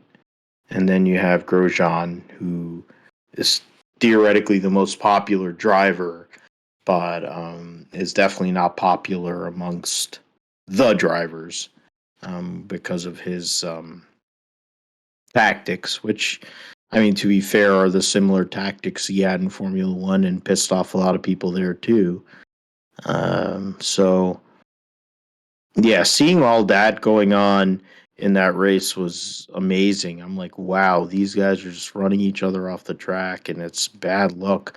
And Michael Andretti, it's not something you need to handle that off the track. And by the time we get to Toronto next week, and we'll preview it on episode 123, I'm sure that they'll be all singing "Kumbaya" and the whole bit.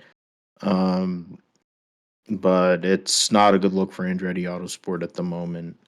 I do agree with Josh was talking about in regards to Pillow. Pillow's quietly there. Penske guys, you have the Newgarden, who's been the best driver generally through the entire season, but there hasn't been one driver that, or see, I can't say that. There hasn't been one driver that's been good through the entire season. There's been moments for certain people. Ericsson wins Indy and has kind of carried that momentum. Newgarden's won more races than anybody. Power has been great in qualifying for a good part of the season, but recently hasn't been.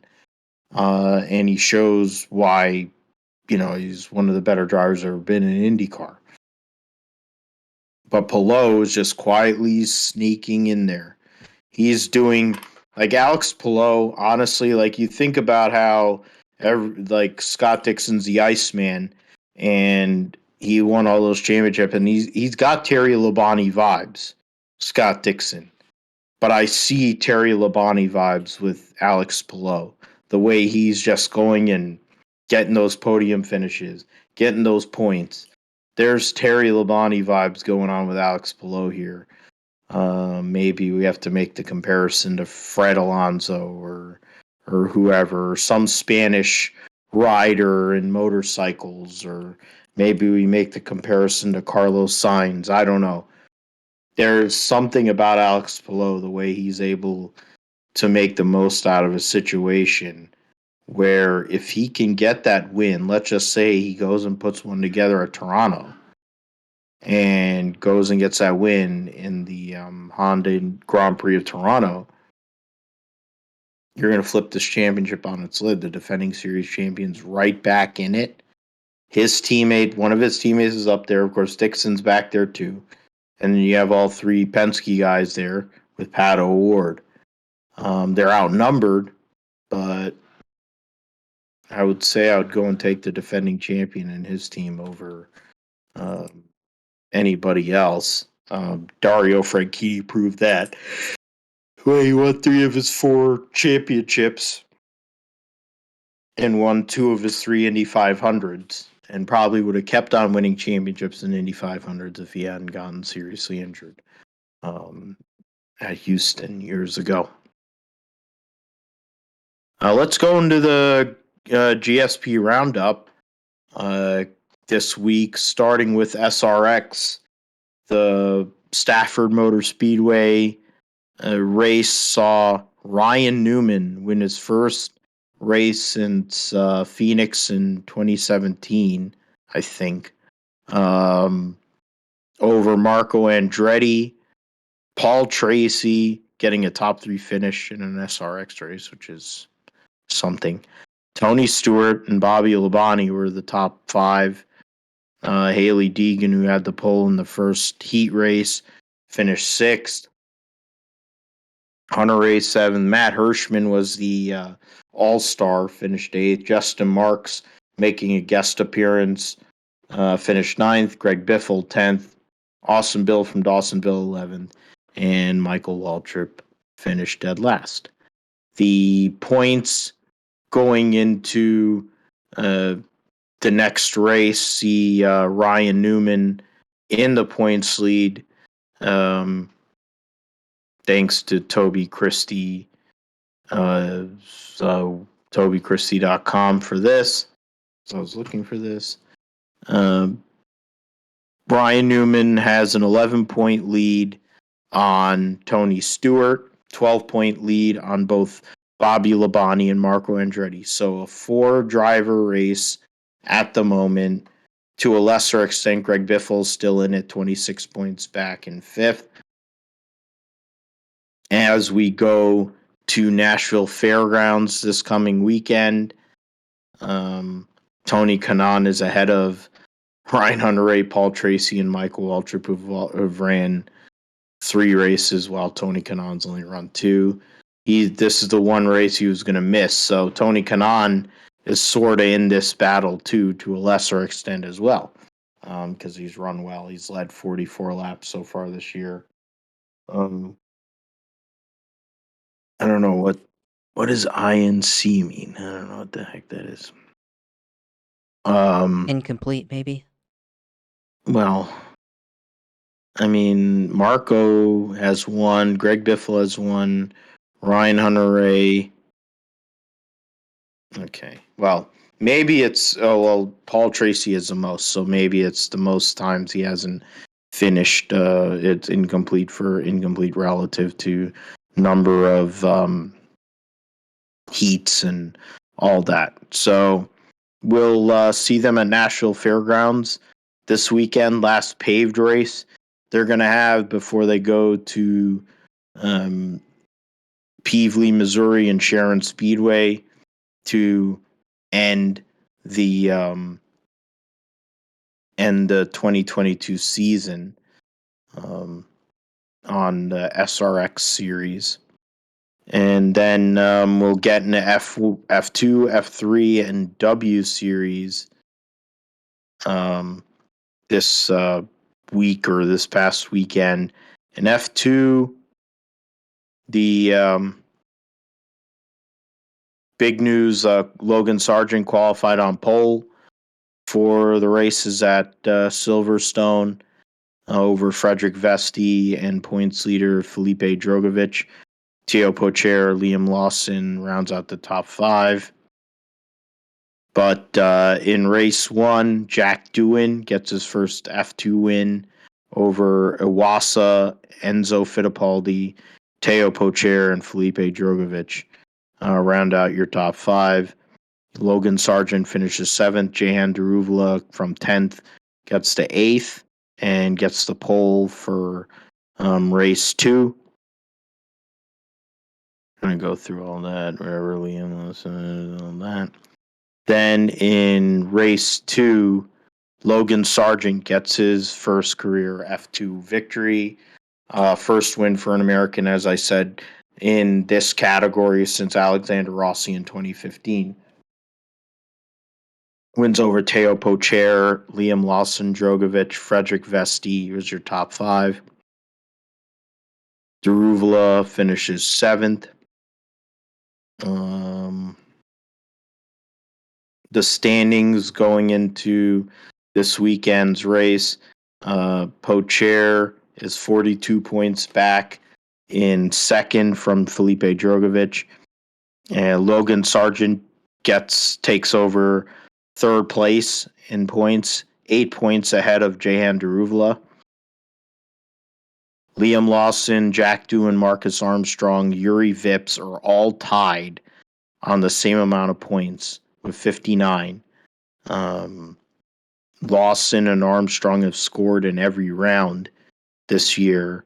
Vips has missed one round or didn't score in one round. Jack Doohan hasn't scored in 2 rounds. So interesting battle. From 5th through 11th is only separated by 5 points. So that's something that we have to look at, or people have to look at, between those drivers. Lawson, Doohan, Armstrong, Vips, who's been fired, of course. So he got rehired or whatever, but his situation ain't stable. Enzo Fittipaldi, Dennis Hauger, Frederick Vesti, making up the rest of that deal there. In Formula 3, the results going into qualifying, Zach O'Sullivan, another Williams development driver, qualified on pole over Artur Leclerc and Zane Maloney. American Jack Crawford started 5th. Kalen Frederick 7th. Kush Miney, the Indian driver, was 10th. Reese Ushijima was 12th, which will make a difference here in just a moment, since he ended up going and finishing 3rd in the first race, F3 race. Isaac Hadjar gets the win over Victor Martins and Ushijima. Miney 4th, Frederick 5th. Jack Crawford finished 10th. Hunter Yaney, another American, 16th. Juan Manuel Correa, 21st. And then there's other people there, whatever. I don't know who they are. In race 2, Artur Leclerc won over Zach O'Sullivan. Oliver Bierman finished third. Kyle Collette fourth. Isaac Hadjar fifth. Jack Crawford sixth. Martins Edgar Vidales Uchijima 10th. Kalen Frederick finished 12th. The standings going into this weekend in Austria see Victor Martins up by 6 points over Artur Leclerc, 9 points over Isaac Hadjar, 15 points over Roman Stanek, and 17 over Jack Crawford. So, something to see. Can Jack Crawford finally go and get a win? Put himself up there, give himself a chance, because this points battle is still pretty close. Frederick is 11th. Correa is 13th. Miney's 14th. In regards to other guys, Yaney doesn't have any points. There's only 22 guys that have scored a point so far this year. There's been 36 drivers, so something to look at in regards to Formula 3 or F3. W Series, it's a broken record. Jamie Chadwick made some really fucked up comments this past week about, trans rights or trans people in sports, even though she drives for a trans person in sports and other things. She goes and gets the win by 19.5 seconds over Emma Kimmelainen. Abby Pulling rounds out the podium. Chloe Chambers finished 13th.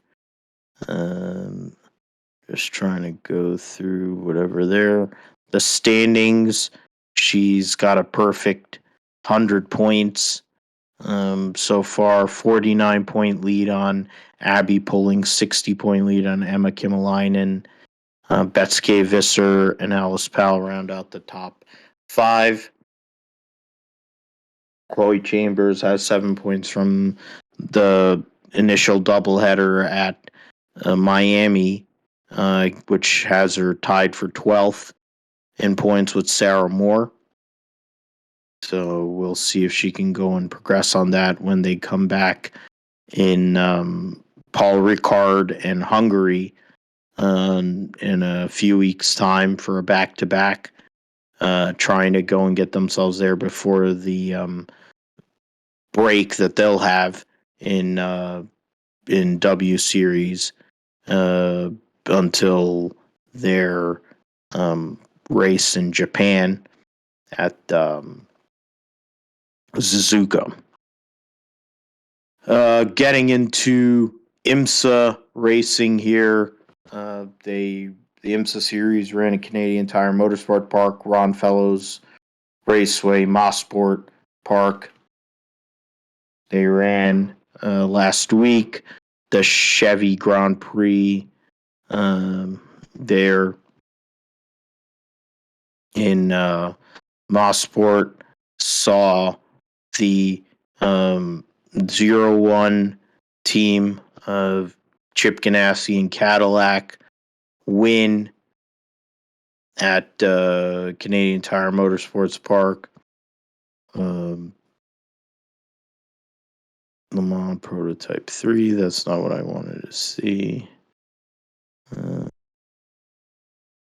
was Colin Brown, that's not shocking. Race. Class. Oh, there you go.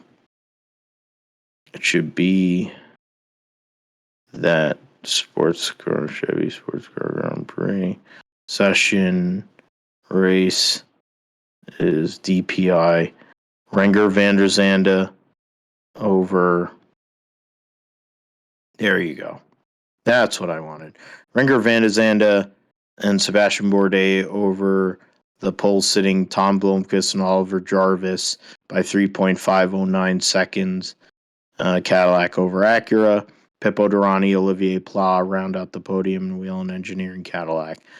All the cars finish on the lead lap. LMP3, Colin Brown, John Bennett finish 8 laps behind, but they win.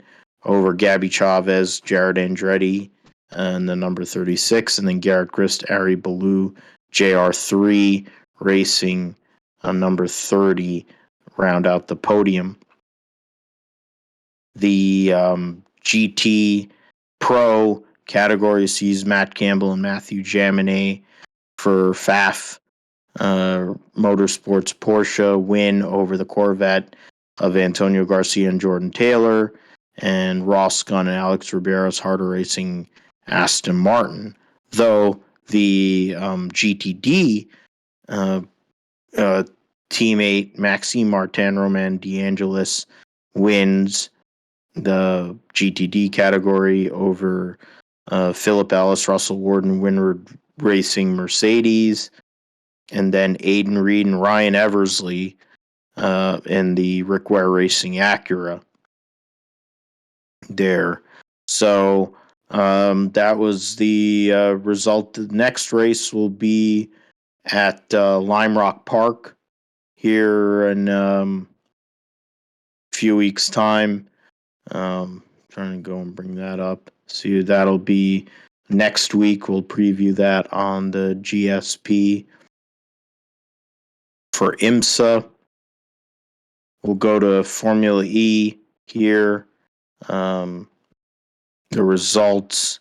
There's news. The New York race might get moved. That'll be coming up next week, but next year's race is probably going to get moved elsewhere to be determined. Eduardo Mortara wins by 2.297 seconds over Antonio Felix DaCosta and Mitch Evans. Rounds out the podium. The Techeetah team gets second and fourth. Luca De Grassi, Mortara's teammate, finishes fifth. Defending world champion Nick DeVries is sixth. Jake Dennis for Andretti Autosports, seventh. Oliver Askew finished 11th, so good for him on that. Oliver Rowland gets point. Looks like there. Oliver Rowland was last point there for Mahindra in the race. The standings going to the New York E-Prix next week sees Mortara, after taking his third win of the year, takes an 11-point lead over Jean-Eric Verne and a 14-point lead on Stoffel Van Dorn. Was a 15-point lead on Mitch Evans.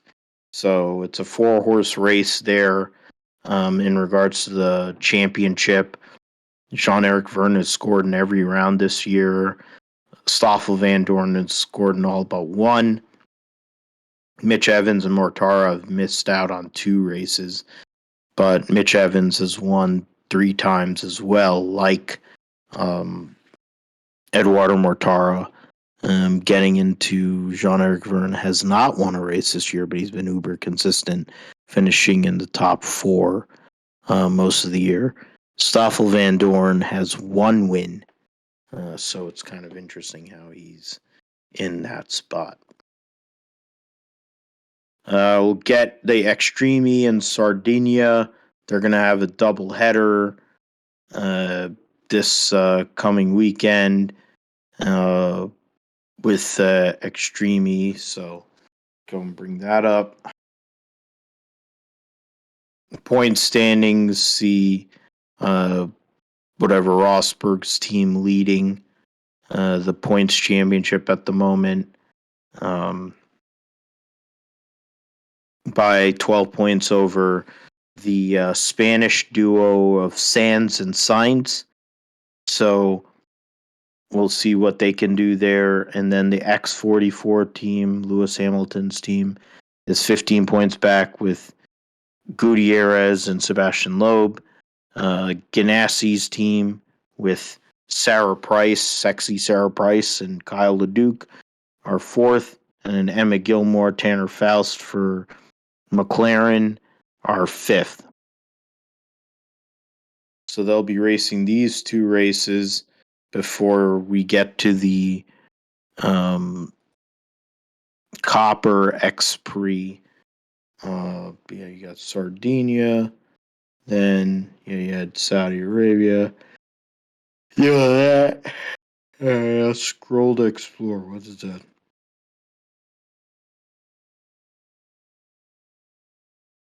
I can't even scroll this to the point where. Oh, there you go.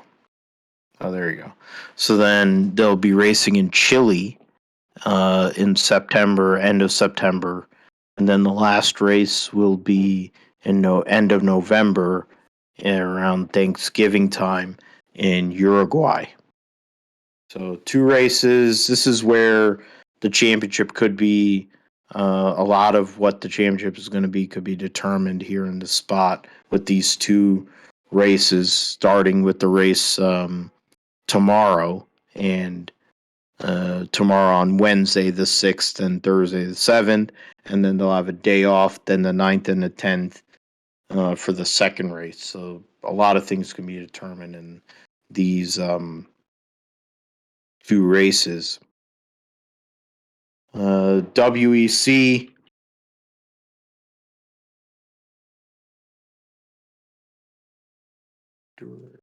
Championship 2022. That's exactly what I want. FIA WEC going into Monza for the 6 hours. You have 6 hours of Monza. More about this race. Bring that up. 11 turns, blah, blah, blah. Participants, 38 cars in this race. As I mentioned, of course, there will be 6 cars in this class. You'll have the 2 Toyotas, the Alpine, the 8. I think it was the it was the 8 car that won the 24 Hours of Le Mans. And then you have the 7 car, Kamui Kobayashi, Jose Maria Lopez. And the 7, Sebastian Buemi, Brendan Hartley, both Red Bull Juniors. Previously in Rio Hirakawa. And the 8, Negral, Lapierre, Vaxvier in the 36. Peugeot makes their debut in the hypercar category. DeResta, Mikkel Jensen, John-Eric Verne in the 93. Loic Duval, Gustavo Menezes, the American, and James Rossiter drive the number 94. Then the Glickenhaus 708, American-based team, Olivier Pla, Romain Dumas, and Pippo Durrani make up the driver lineup there. And it's like they should. This website blows. It really does blow. It should go and give you an entry list or something. Classification, whatever. There you go. Classification. The points right now going into this race, the 6 hours of Monza, sees the 38 Alpine team in the lead over not 38. I don't know what the hell number they are. But it says that was from the points they had there. So the Alpine team leads by 3 points over Hartley, Hirakawa, and Buemi in the 8 Toyota. Pla and Dumas are in 3rd. They're 12 points behind. So that's really the points battle there in the Hypercar Championship. And manufacturers, Toyota, of course, leads that. FI World Endurance. So that's for that's GT. Jimmy Bruni and Richard Leitz lead their teammates, Kevin Estra and Michael Christensen, by 3 points in the Porsches. Perguidi and Collado and the Ferrari are only 5 points back. So that's the battle there. Porsche and Ferrari, there's a little bit of separation. It was a 26 points there. LMP, 2 drivers, Antonio Felix da Costa, Roberto Gonzalez, Will Stevens lead the points over Josh Pearson and Oliver Jarvis by 11. In regards to Pro-Am, the Rivera, Parado, Nielsen lead the points by 8 over James Allen and Rene Binder and Stephen Thomas. LMP2 teams, Jota Sport leads by 11 over United Autosports USA. Pro-Am's AF course by 8 points over Algarve Pro Racing. And GTM drivers, Ben Keating, along with Marco Sorensen, lead the points over David Pittard, Nicky Team, and Paul Dallalana. I think those are all the Aston Martin people. And then teams, the TF Sport number 33 has an 8-point lead over Northwest AMR, the Aston Martin team. So that's what it is over there. 38 cars running this weekend, 6 hours of Monza. There will be 2 races left after this, Fuji in Japan and Bahrain, which will see the debut of the Porsche LMDH. Last piece is Supercars at Townsville. There's been some news in regards to what was it, touring car? Yeah. In regards to the Supercars, James Golding is back driving full time. He'll be driving for Premier Racing Holden for the rest of the season. It says you got Super to expand the eligibility second tier to include all car of the future models. Oh, okay, so there you go. That current car is a filter down. So that'll add more cars to the grid, so that's great. Shane Van Gisbergen has a 120-point lead on Anton De Pasquale. Will Davison is in third. Going into this weekend's race, Cameron Waters fourth, Chaz Mostert fifth. Is that Aaron Seaton? Yeah. Will be making his debut with Jack LeBrock in the truck assist. Grandfather and 48 in the truck assist hold in number 34. So that'll be interesting. So history there, big names. Fourth wildcard joins Bathurst 1000 field. Goddard, Kosecki, yeah. Fourth wildcard, Matt Chada, yeah. Walkinshaw, United, Andretti United holding for Chada himself, and yet to be Chada's long remaining since second team. Excuse me. Triple Eight with Craig Lowndes, Declan Frazier, Erebus with Richie Stanway and Greg Murphy, even though Richie Stanway, and Anderson Motorsport, Michael Anderson, even though he doesn't have a license to race. So something we will see. We'll see what happens with that. We'll go over all those things during the next episode of the Gripster podcast, everything that we went over here. So been talking for a bit, Josh, so I'm going to let you go and get into the Formula One. I personally think, I'm just going to put this out here before I go and take a minute. I think Max is going to win. It's a circuit that suits the Red Bull team. It is Red Bull's track. It's a track that has suited him no matter what.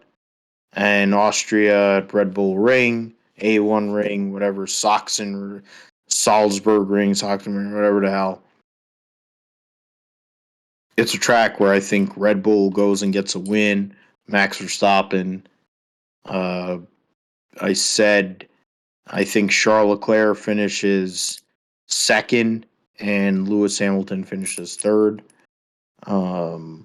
It's anything could happen, really. It's a very fast, tight circuit. You only run just over a minute for a lap, so it's a lot of laps you're going to be running there.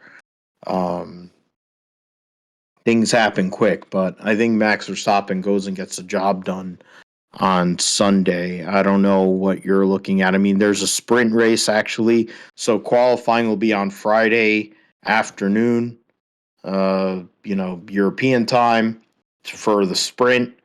The sprint race will happen on Saturday, and that will set the grid for Sunday in the Austrian Grand Prix.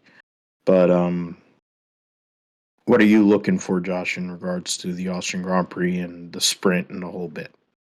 Yeah, I mean, I think for this Grand Prix at Austria, it's pretty reasonable probably to expect Red Bull to win. I think only if they have a issue with engine problems or something. Earlier in the year, this happened to Verstappen, and Sergio Perez also had issues as well. But right now, it looks like they're continuing to dominate the field. I mean, if it weren't for issue running over debris, I think Max Verstappen probably could have been the winner of the British Grand Prix. But having said all of that, I think they definitely have the favorite advantage to win. I think they're the team to beat here at Red Bull Ring. It's their home racetrack, uh, and there's a lot of fans that have support there. So definitely think that this is the race that they can win. I think either Verstappen or Sergio Perez can win, but obviously I think Verstappen probably is the one more than likely that could win. I think Sergio Perez could win if he has a chance. If Verstappen has a mistake or they have a misfortune or something that allows Verstappen to fall in the order and Perez to overtake him. So we'll see if that's possible. But I think for the other teams, it's just going to be trying to maximize their points in this weekend if they can't win. I think for Leclerc, they got to be able to look out and not make any mistakes. Got to minimize uh, things that can go wrong. Obviously, talking about in the show that they have not had a podium since the Miami Grand Prix, which is on May 8th. It's now July 5. So the next race is on July 10. So it's going to be over 2 months since uh, Charles Leclerc has last finished on a podium. It's a long time, and it's been I think about like 6 races now since that's happened. So he's got to get back on track here. So I think I certainly think he can do it, but also not sure how well they'll be able to do because it's going to be a tough challenge. I think you have two Red Bull cars that are really good, and then you also have Mercedes starting to be on the rise with both Hamilton and George Russell. So it's gonna be a challenge for the Ferrari team to finish on the podium. I think Lewis Hamilton probably challenges this weekend for a podium finish.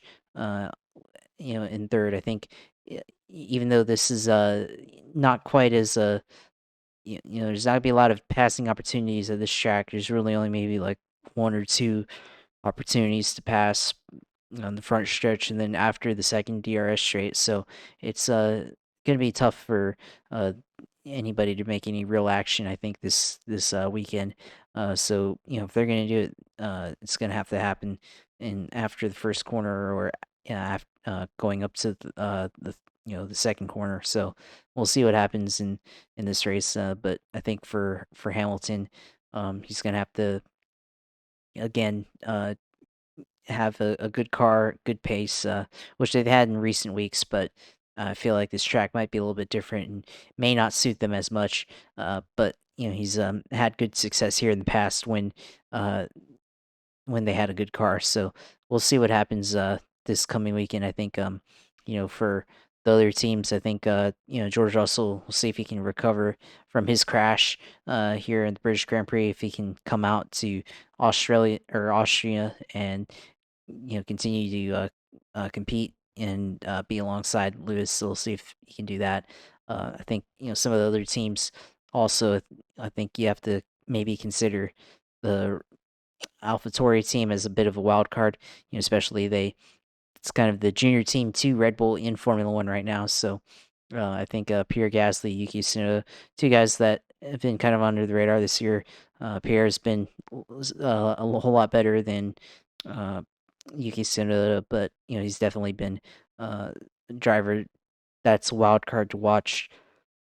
So we're gonna have to see what happens there. But I think other teams that could be potential wild cards here. You have Fernando Alonso, Esteban Ocon at Alpine Racing.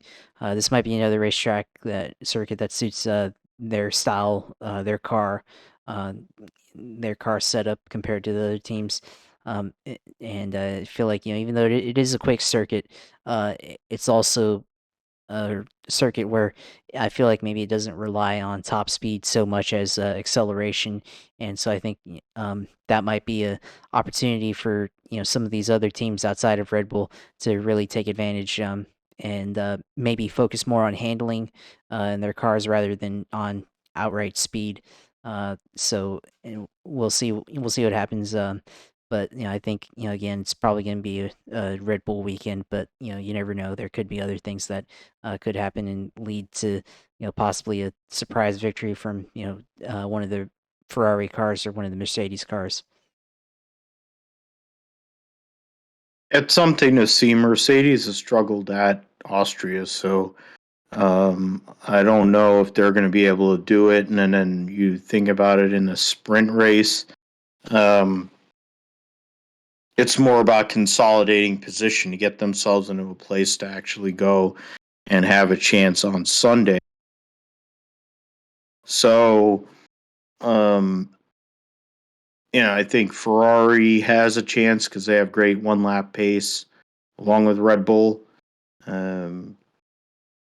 What can Leclerc do after a rough weekend? What can Sainz do coming off of his first win, as you already mentioned? And then you get into the midfield. You start with McLaren and Alpine. That battle, Lando Norris has done great at this racetrack. I have a hard time thinking he's going to go and get another podium, but he's always done well there. So that's one thing. You think about Alpine, they're very hit or miss. Can they go and keep that momentum up with Alonso? And keep that battle going, or will they allow Alfa Romeo back into it?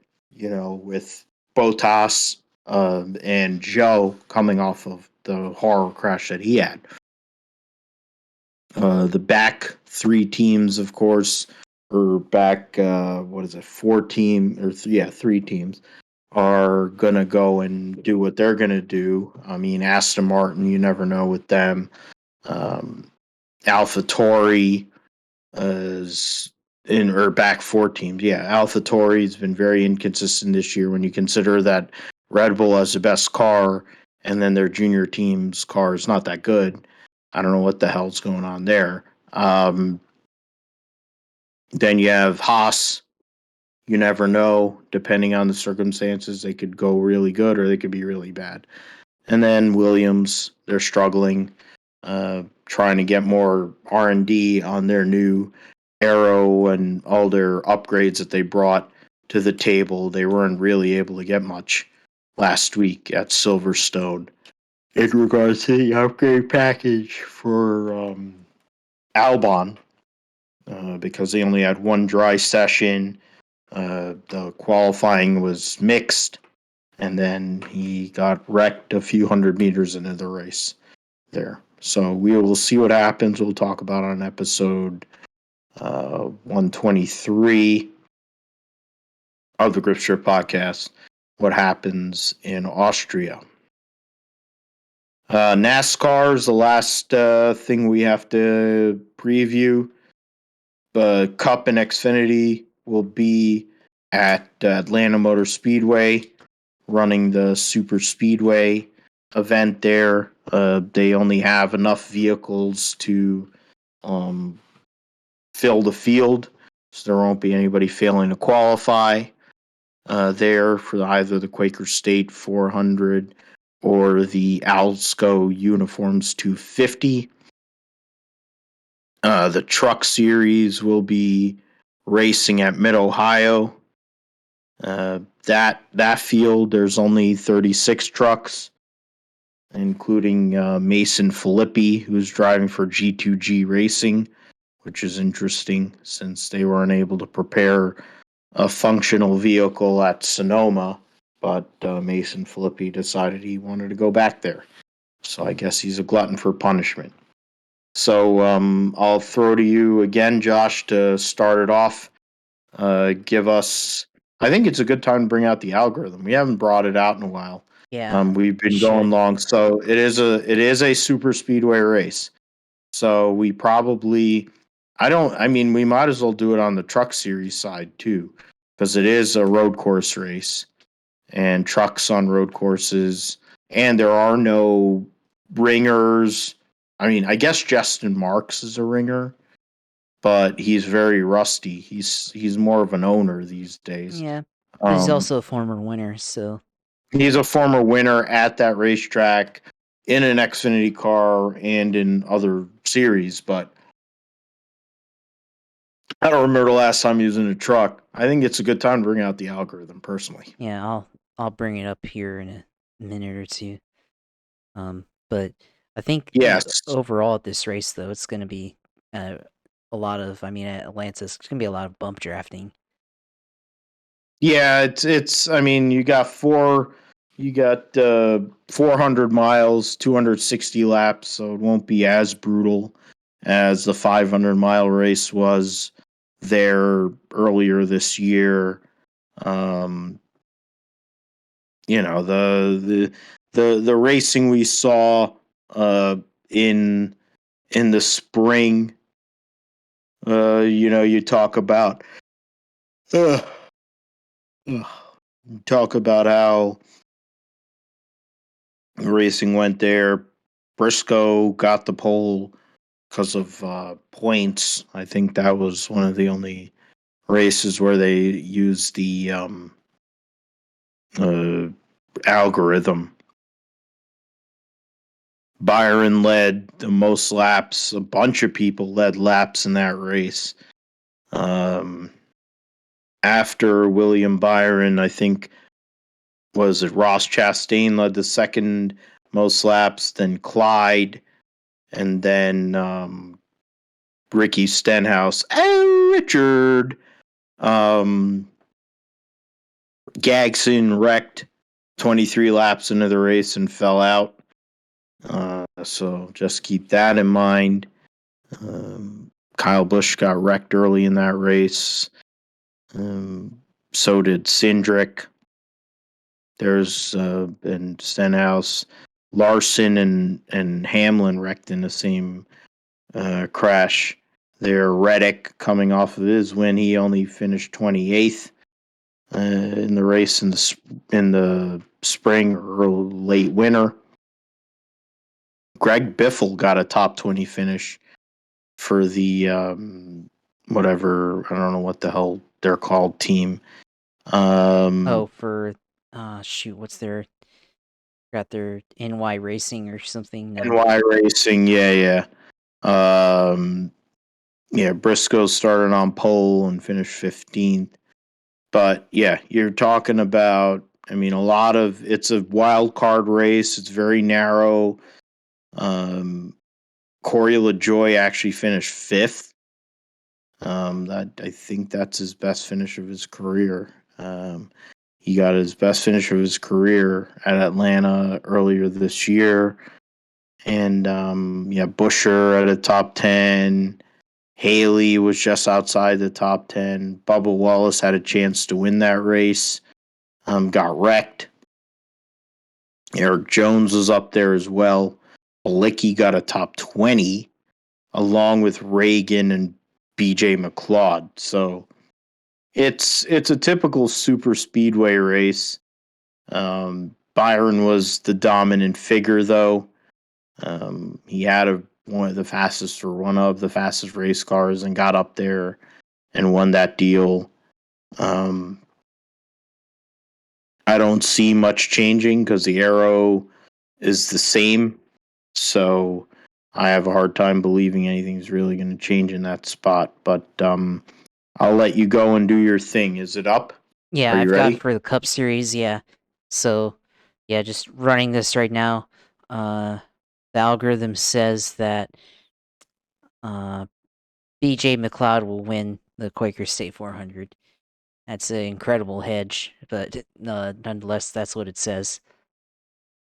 I need to go and look up the odds now because the algorithm just said so. Odds for Quaker State 400. All right. Quaker State 400. Vegas odds for this 19th race of the season. They're only showing. Wow. This is a bad website. You're only showing about 5 people. Like, how the hell are you going to go? Yeah, there you go. We'll get the whole bit because it's CBS Sports Line. So 500 to 1. Oh, no, that's from last year.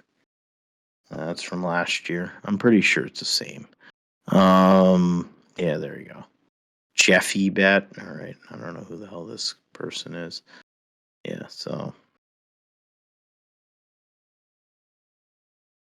Dark Horse, Kurt Busch, Dan. Like, how the hell are you going to go? Like, give us all the damn odds. Like, what is wrong with you people? Quaker Green looks in Vegas odds. That's 2020. Co-favorites. Oh, okay. Odds checker. Okay. So. Odds checker. Futures winner. Bubba Walsh is 14 to 1. That's interesting. Chastain's 12 to 1. Byron's 11 to 1. Elliott and Blaney are 10 to 1. I'm trying to get the odds for this race, but we can't seem to get those.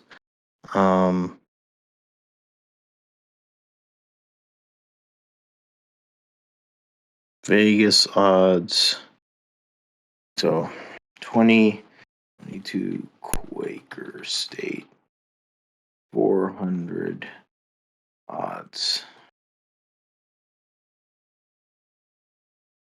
sbglobal.eu. All right. We're going into this because I'm curious because the algorithm gave us the same kind of algorithm. I'm getting an Ernie Irvan.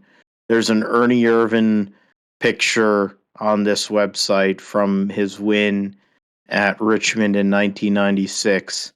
His second win of that year. The Miller 400, the night race at Richmond. That just makes my heart warm. Just makes me feel good about the world. Seeing that, but yeah, they don't odds whatever. They didn't bring it up. Dating time event now. SPG. Orton betting odds. Jesus, this website fucking blows. Ugh. I feel like Stern right now, just going in. I give up. I don't care. I'm pretty sure it's like 500 to 1. It's pretty high odds or low odds. But I probably should go and look for it, and I'll bet it. I'll put like a $10 bill on it. Why not? If BJ McLeod hits at 500 to 1, I'll be very happy about that. It's kind of one of those deals. You only get the winner, right, in your algorithm? Yeah, I only give the winner here. Okay. Yeah. All right. So let's I Here, mean, before I you think I get might into have your something. actual analyst, Yeah. before you get in your expert analysis, which is what we all listen to you for, Josh, um, you're telling us what we should expect on Sunday. It won't be a Chevy benefit, hopefully, All right. even though you are a Chevy guy. Yeah. But Well, what do hold you on. have? I got the odds for BJ McLeod. Barstool Sportsbook says that BJ McLeod is plus 50,000 to win. Yeah, that's Yeah. 500. Okay, so 500, yeah. And Ryan Blaney plus 1,000, so that's 10 to 1. 10 to 1. So, yeah. There you go. So, Yeah, it's 500 to 1. him and what is it called? Clyde and Blaney are the co-favorite at 10 to 1. And Chastain's 10 to Blaney, 1 also. I saw Chastain at 12. So there you go. So Chastain, of course, who led the second most laps in March. Clyde, who's not known as a great super speedway racer, as the co-lead there is interesting. Blaney is a great super speedway racer. He just doesn't know how to close. Generally, or at Daytona or elsewhere, other than Talladega. He's a closer at Talladega. That makes sense. So, I mean, if you're betting, I would figure you hedge with like a Hendrick or a Trackhouse car just for the safety. But Blaney is one of the people you got to look at for sure. Penske cars are good. Logano always figures out a way to be somewhere there. Former winner of the 500, former winner at Talladega. After that, you're just throwing money out there, honestly. Which, if you're gonna put you're gonna put a 10 spot on a 500 to 1 shot, which I'm probably gonna do after this show. I'll do it so I can go and be very happy if it comes off. But that would be something if BJ McLeod can actually make that happen. That would be the thing. BJ McLeod can't get into the playoffs, though. His car could get into the playoffs because they've run every week. But he himself wouldn't be eligible for the playoffs because he's given his car up to Kyle Tilley on the road courses. So that would be its own separate. Yeah, it's the owner's points playoff. Yeah, that would be the separate thing. So Matt Tiff would be able to get into the playoffs as a car owner, since him and BJ McLeod own that team. So that'd be something. So I don't know if you have anything more on the Cup Series, but I think you should just go and throw to the Xfinity Series, because if you got BJ McLeod for the Cup side, I don't know what the hell to expect on the Xfinity or the truck side now. Now I'm looking forward to this. Yeah, yeah. Well, I mean, Cup side is I mean, it's going to be same racing except at night that we saw in March, and just a lot of choo-choo train around, too wide racing, bump drafting, blocking, that sort of thing. I think guys gonna try to make a momentum up on the top, and then try to cut down to the bottom to try to make a pass, and like a type of a slingshot or a slide job type of pass. But you're gonna need a lot of help to win. So it's gonna come down to who can block the best, and then if two guys behind him can get together and make a run for the win, just like we saw in March. And it's going to be maybe a little bit more interesting with new pavement, and we're running at night. Outside, I mean, it's going to be hot in Georgia. I mean, it's hot right now, but you're running later in the day, so theoretically the pavement should get cooler as the race progresses. So expect by the end, just a lot of it's going to be a lot of disrespect, I think, on the track. They're going to be guys doing things that they don't normally do, trying to grab a spot for the NASCAR playoffs here later this year. So I think that's what's going to happen. But the Xfinity Series, we got number 44, Sage Karam for Alpha Prime Racing. So goes from getting crashed out by Noah and goes out and wins the Alsco Uniforms 250 on not Saturday, on Friday night. So yeah, it's just as unlikely as BJ McLeod, although Sage is proven himself on the IndyCar side, so that's another 500 to 1 odds there on how to race on ovals. And I mean, could happen, but he's got to have the speed to be able to do it. So we'll see. I mean, I think Alpha Prime, I mean, I don't know how they finished this year, but I feel like this track, as long as you keep it clean, maybe you can sneak a top 10 in there. So we'll see. Yeah, so it's a Saturday afternoon and an evening race for the Xfinity, since the trucks will be running earlier in the afternoon at Mid Ohio. Talking about Alpha Prime, Tommy Joe Martins finished 20th earlier this year at Atlanta. And then I'm looking for who the hell was driving the 44 was Sage Karam, finished 32nd. Got taken out in a wreck with it looks like Josh Berry, Justin Allgaier. So that would be interesting. If Sage Karam was coming off a massive wreck, can he get his redemption? He's been chasing his redemption from what happened with the accident that took Justin Wilson's life back in 2015, and it's kind of been a part of what has affected him and affected his career in a lot of ways. It was unintentional, getting wrecked, going and running for the lead at Pocono, and then the debris flew up, and part of the reason why there's a cockpit surround now in IndyCar and with a halo because of that incident. Sage Karam's a great race car driver. It's not my bias because he's a Northeast guy. He's from Nazareth, Pennsylvania. The guy's proven it in multiple levels. Ganassi gave up on him because he's an American. Honestly, that's what he does. If they're international drivers, he gives them all the time they need. But if you're an American, you have to be able to do it, and you have to do it immediately. Graham Rahal, he kept around longer than I thought he would, and Charlie Kimball, he kept around because he had the freaking diabetes money. So,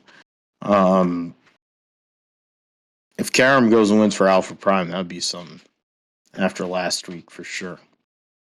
I guess I'm gonna be betting on long shots, which is the way you go and gamble, I guess. But it is what it is. The algorithm has been in hibernation for a while, so maybe it's a little rusty in regards to its randomization.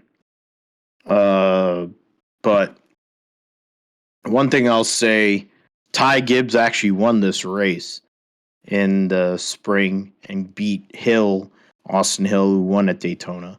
AJ Allmendinger, who led the most laps in the race. Gragson started on pole at 38 laps. Bain led 38 laps. Getting into the entry list, I'm trying to see. The 18 car is going to be driven by Ryan Truex with Auto Owners Insurance. So no Trevor Bain. Jeffrey Earnhardt will be driving for Sam Hunt Racing, coming off of his Talladega runner-up. Myatt Snyder will be driving his regular car, but, trying to put himself in a position to get a win, to get himself in the playoffs. Cesar Baccarella will be in the 45 car, so that's just a waste. Tyler Reddick will be in the 48. So that's if Tyler Reddick can put himself in a spot to win, he knows how to win on a super speedway. You consider the points right now in the Xfinity series.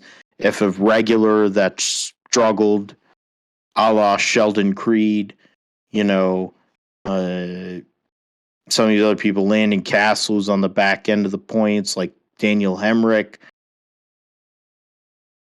Alfredo's outside of the points with Burton, Jeb Burton, and Brett Moffitt.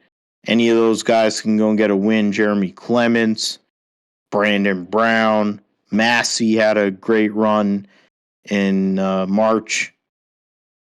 You could go and flip the playoffs on its lid if you can go and make something happen in this race on Saturday afternoon.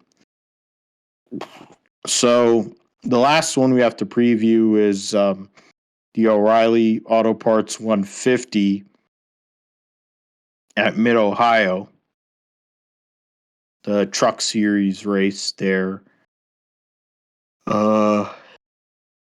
Driver points right now have Zane Smith up by 21 over John Hunter Nemechek, 30 points over Ben Rhodes, 35 over Chandler Smith. Those are the four, and Miss Friesen's won a race this year, so those are the top five. Those are all the ones that have all the points, really.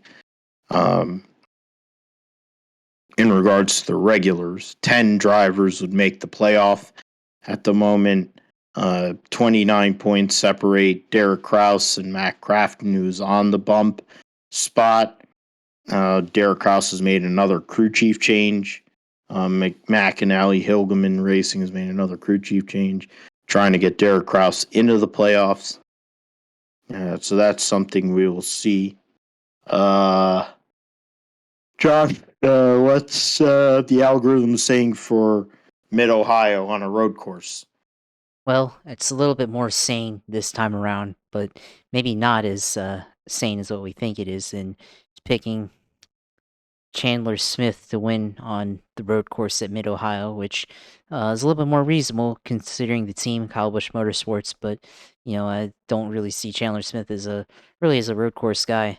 But it certainly could happen on Saturday. So I expect this race also to be a demo derby. Don't really see anybody outside of Ben Rhodes that and maybe a couple other guys that are really good at road courses. John Hunter Nemechek probably has to be good at road course racing, considering he's in the fight for the championship. So outside of the drivers in the top 5, top 4 of the championship, expected to be a kind of a road wreck fest, I guess, like road course racing at this level tends to be. So expect a lot of that. So that's what we're kind of doing the algorithm this week, and goes a little bit sane, being a driver that's somewhat competitive in Chandler Smith in the number 18 car. Yeah, I agree with that. I think you have to take somebody who's a stable type of driver, whether they're a good road racer or not. Personally, I would go. You pick Chandler. I'll go with Zane. I'll go with Zane Smith. Adds to his total towards his playoff points and the whole bit there. So we pick the Smith. You pick Chandler Smith. I pick Zane Smith for the Truck Series here this weekend as the tea kettle goes off. Josh, let us know what you're doing in regards to the sim racing side of things. F1 2022 is out. There's some other Gran Turismo has some updates and other things, but what are you doing in regards to sim racing? Yeah, I mean, last weekend, during the weekend, played a lot of racing. Going on Road America, little inspiration seeing the Cup Series, Xfinity Series run on that racetrack, and pretty much missed every corner that I could a bunch of times. You know, Breaking into turn one, downshifting from the Xfinity car from fourth to second gear, or from fifth gear all the way down to second or third in the Cup car, and um, just you know having brake lockup and stuff, or um driving too deep into the corner, especially the Cup car, really thinking almost like you're braking in an Indy car, using the same brake lines there or braking zones there, and running into the gravel traps and stuff like that, running off course, uh, losing, basically wheel hopping and through the gravel trap into the tires, and pretty much destroying, for the Cup car, destroying the front end and the tires. So pretty much, uh, ran into as many problems as I could. But by the end, at least in the Xfinity car, I was able to still get a couple of good runs at it. So it was a lot of work having to go back and go offline and practice for a little bit, and turn on the driving line and see where I needed to brake, because I used to run at Road America a lot in NASCAR 2003, and that was one of my favorite tracks running there, and I was going kind of off of memory there on how to do it. But iRacing is a little bit different, and well, not really different. It's the same game basically, but the braking zones are slightly different with the different car and whatnot. So, uh, that was kind of how I had to play it. And then I went back into the IndyCar and tested a little bit on Road America just to compare, and probably ran 3 seconds off of the pole time from uh, the real life IndyCars this year. So, or practice laps, I think, this year. So, it was little bit of testing there, and certainly pretty fast in the IndyCar. If I ever had to do that one on iRacing, just gotta maybe do a little bit more practice on that and get the corner exit speed down. That's probably the hardest part, is getting back onto the throttle, and you have a tendency to spin out once you apply the power back. So you gotta be careful getting back to the throttle on corner exit there. So and then in the Xfinity car also, I spun out a bunch on corner exit in the carousel on corner exit. Would really want to snap loose on me there, which was annoying and everything, because you're supposed to be pretty much on the gas at that point, setting yourself up for the kink, and then kettle bottoms and Canada corner there. That's pretty much the setup, is where the momentum and the speed gets built up in the carousel there. So that's for me, that was pretty tough, but I had a lot of fun doing it. And then also did, or am doing right now, this week, the Ferrari 458 series. Download that car, and Ferrari 458 Italia, or whatever it's called, and uh, running at Spa. So ran Spa for the first time in iRacing, and I mean, it's pretty clean for the most part. I ran off track a couple of times in El Rouge, de Radion, and trying to run flat out through that corner, and use up a little bit too much curve, and took off, took some hit points on the off track penalties, so lost a little bit there. But trying to learn the track and everything, and managed to run well there. And then on the oval side, got Pocono Raceway in the NASCAR 87 car. So they're going to be still doing a lot of downshifting. Pocono's a roval, and the Cup car from 87 works well with the downshifting method. So if you can, downshift from fourth to third gear in turns 1 and 2, same thing, throughout all the corners, you're just moving between fourth and third because of the long straights. So uh, that's what I plan to do. And then also try to do in the Indy Pro 2000 car, do Long Beach. Tried to run that track. Tried running it yesterday, and I don't know. It was very tough, and uh, used up too much brakes, or not enough brake, and would run tight on corner exit and run into the tire barriers in turn one, and some of the other corners. So having trouble there, but working through it and everything. So that's probably what I'm gonna do this week on iRacing, whenever I have the time. So we'll be able. I might try to stream there, maybe for the Pocono stuff, and maybe for some of the other road course stuff if I feel like it. So I'll stream there, and uh, I think that's it for that. I want to download F1 2022, but I need to be able to. Uh, yeah, I will download it, I think, probably, but be on the controller side on PlayStation. So download there. Although I think they do run on Steam on PC, so maybe I'll do that instead and test out the graphics there, see what it looks like versus the PlayStation. So we'll see. But yeah, you can always follow on Twitch TV/usailor2. So where all the streams will be on this side, and be able to watch whatever racing I have on there. Of course, watch all past racing I have. Indy 500 victory, of course. Always talk about that because that was pretty cool and everything. So be able to go in there and follow that, and then of course me on social, follow at JP Huffine, follow all the things that I'm into, and all the takes that I have with racing, with football, and all the other sports. Uh, so go on there and follow me and have a discussion and stuff like that, and go out and go about your day. So uh, I'll turn it over to you, Phil.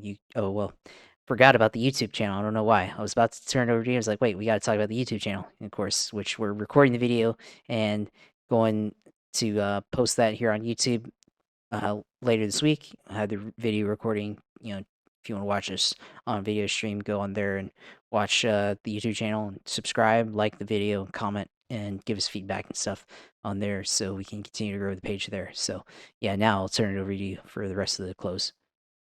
Yeah, absolutely. I mean, the YouTube page, you get to go and get us the raw, generally unedited feed on the Gripster podcast on YouTube. You can find me at Philip G. Matthew on Twitter. You can find our show at Gripster Pod on Twitter. We're on Apple, Amazon, Spotify, Podbean, Pandora, iHeartRadio, Stitcher, TuneIn, and Verbal. You can also see me on the Grid Talk podcast.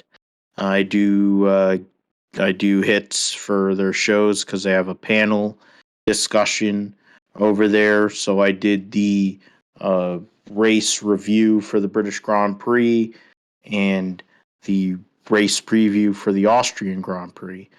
George Howson and company do great job over there with their page and with the what's it called? I'm forgetting about the page of the F1 Chronicle. The F1 Chronicle is over there as well, so check them out. They do a great job in regards to their coverage. But either way,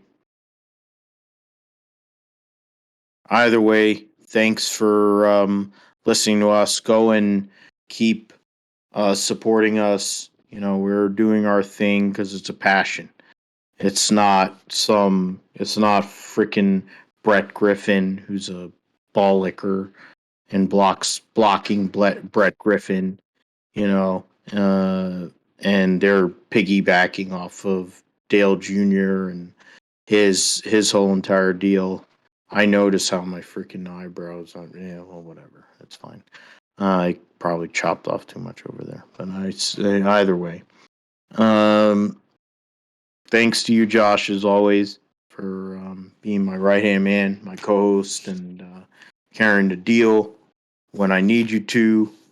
Thanks to everyone that listens to us here on the Grifter Podcast. We'll be back next week for episode 123, covering everything that went on here in motorsports. We have Formula One, we have NASCAR, we have SRX, we have freaking F2, F3. I mean, other series. There'll be motorcycles will be back with World Superbike next week. So plenty to get into next week. If one of those 500 to 1 odds actually hit, whether it's BJ McLeod or Sage Karam, I'll be very happy because I'm going to I'll put $10 on it. I don't give a fuck. You only live once. Yeah. So with that, hopefully my bowling goes well on Thursday in league. I'm going to be doing practice tomorrow, practicing I think on Saturday, hanging out with some of my bowling friends on Sunday, and just living life, having fun, trying to be around good people. And that's what it's all about, trying to live life and do the best we can while we're around good people. And that's what we have here on the Gripster Podcast. That's why Josh and I do this deal. Take care. God bless. And we will see you next week for E123 of the Gripster Podcast. Take care and goodbye.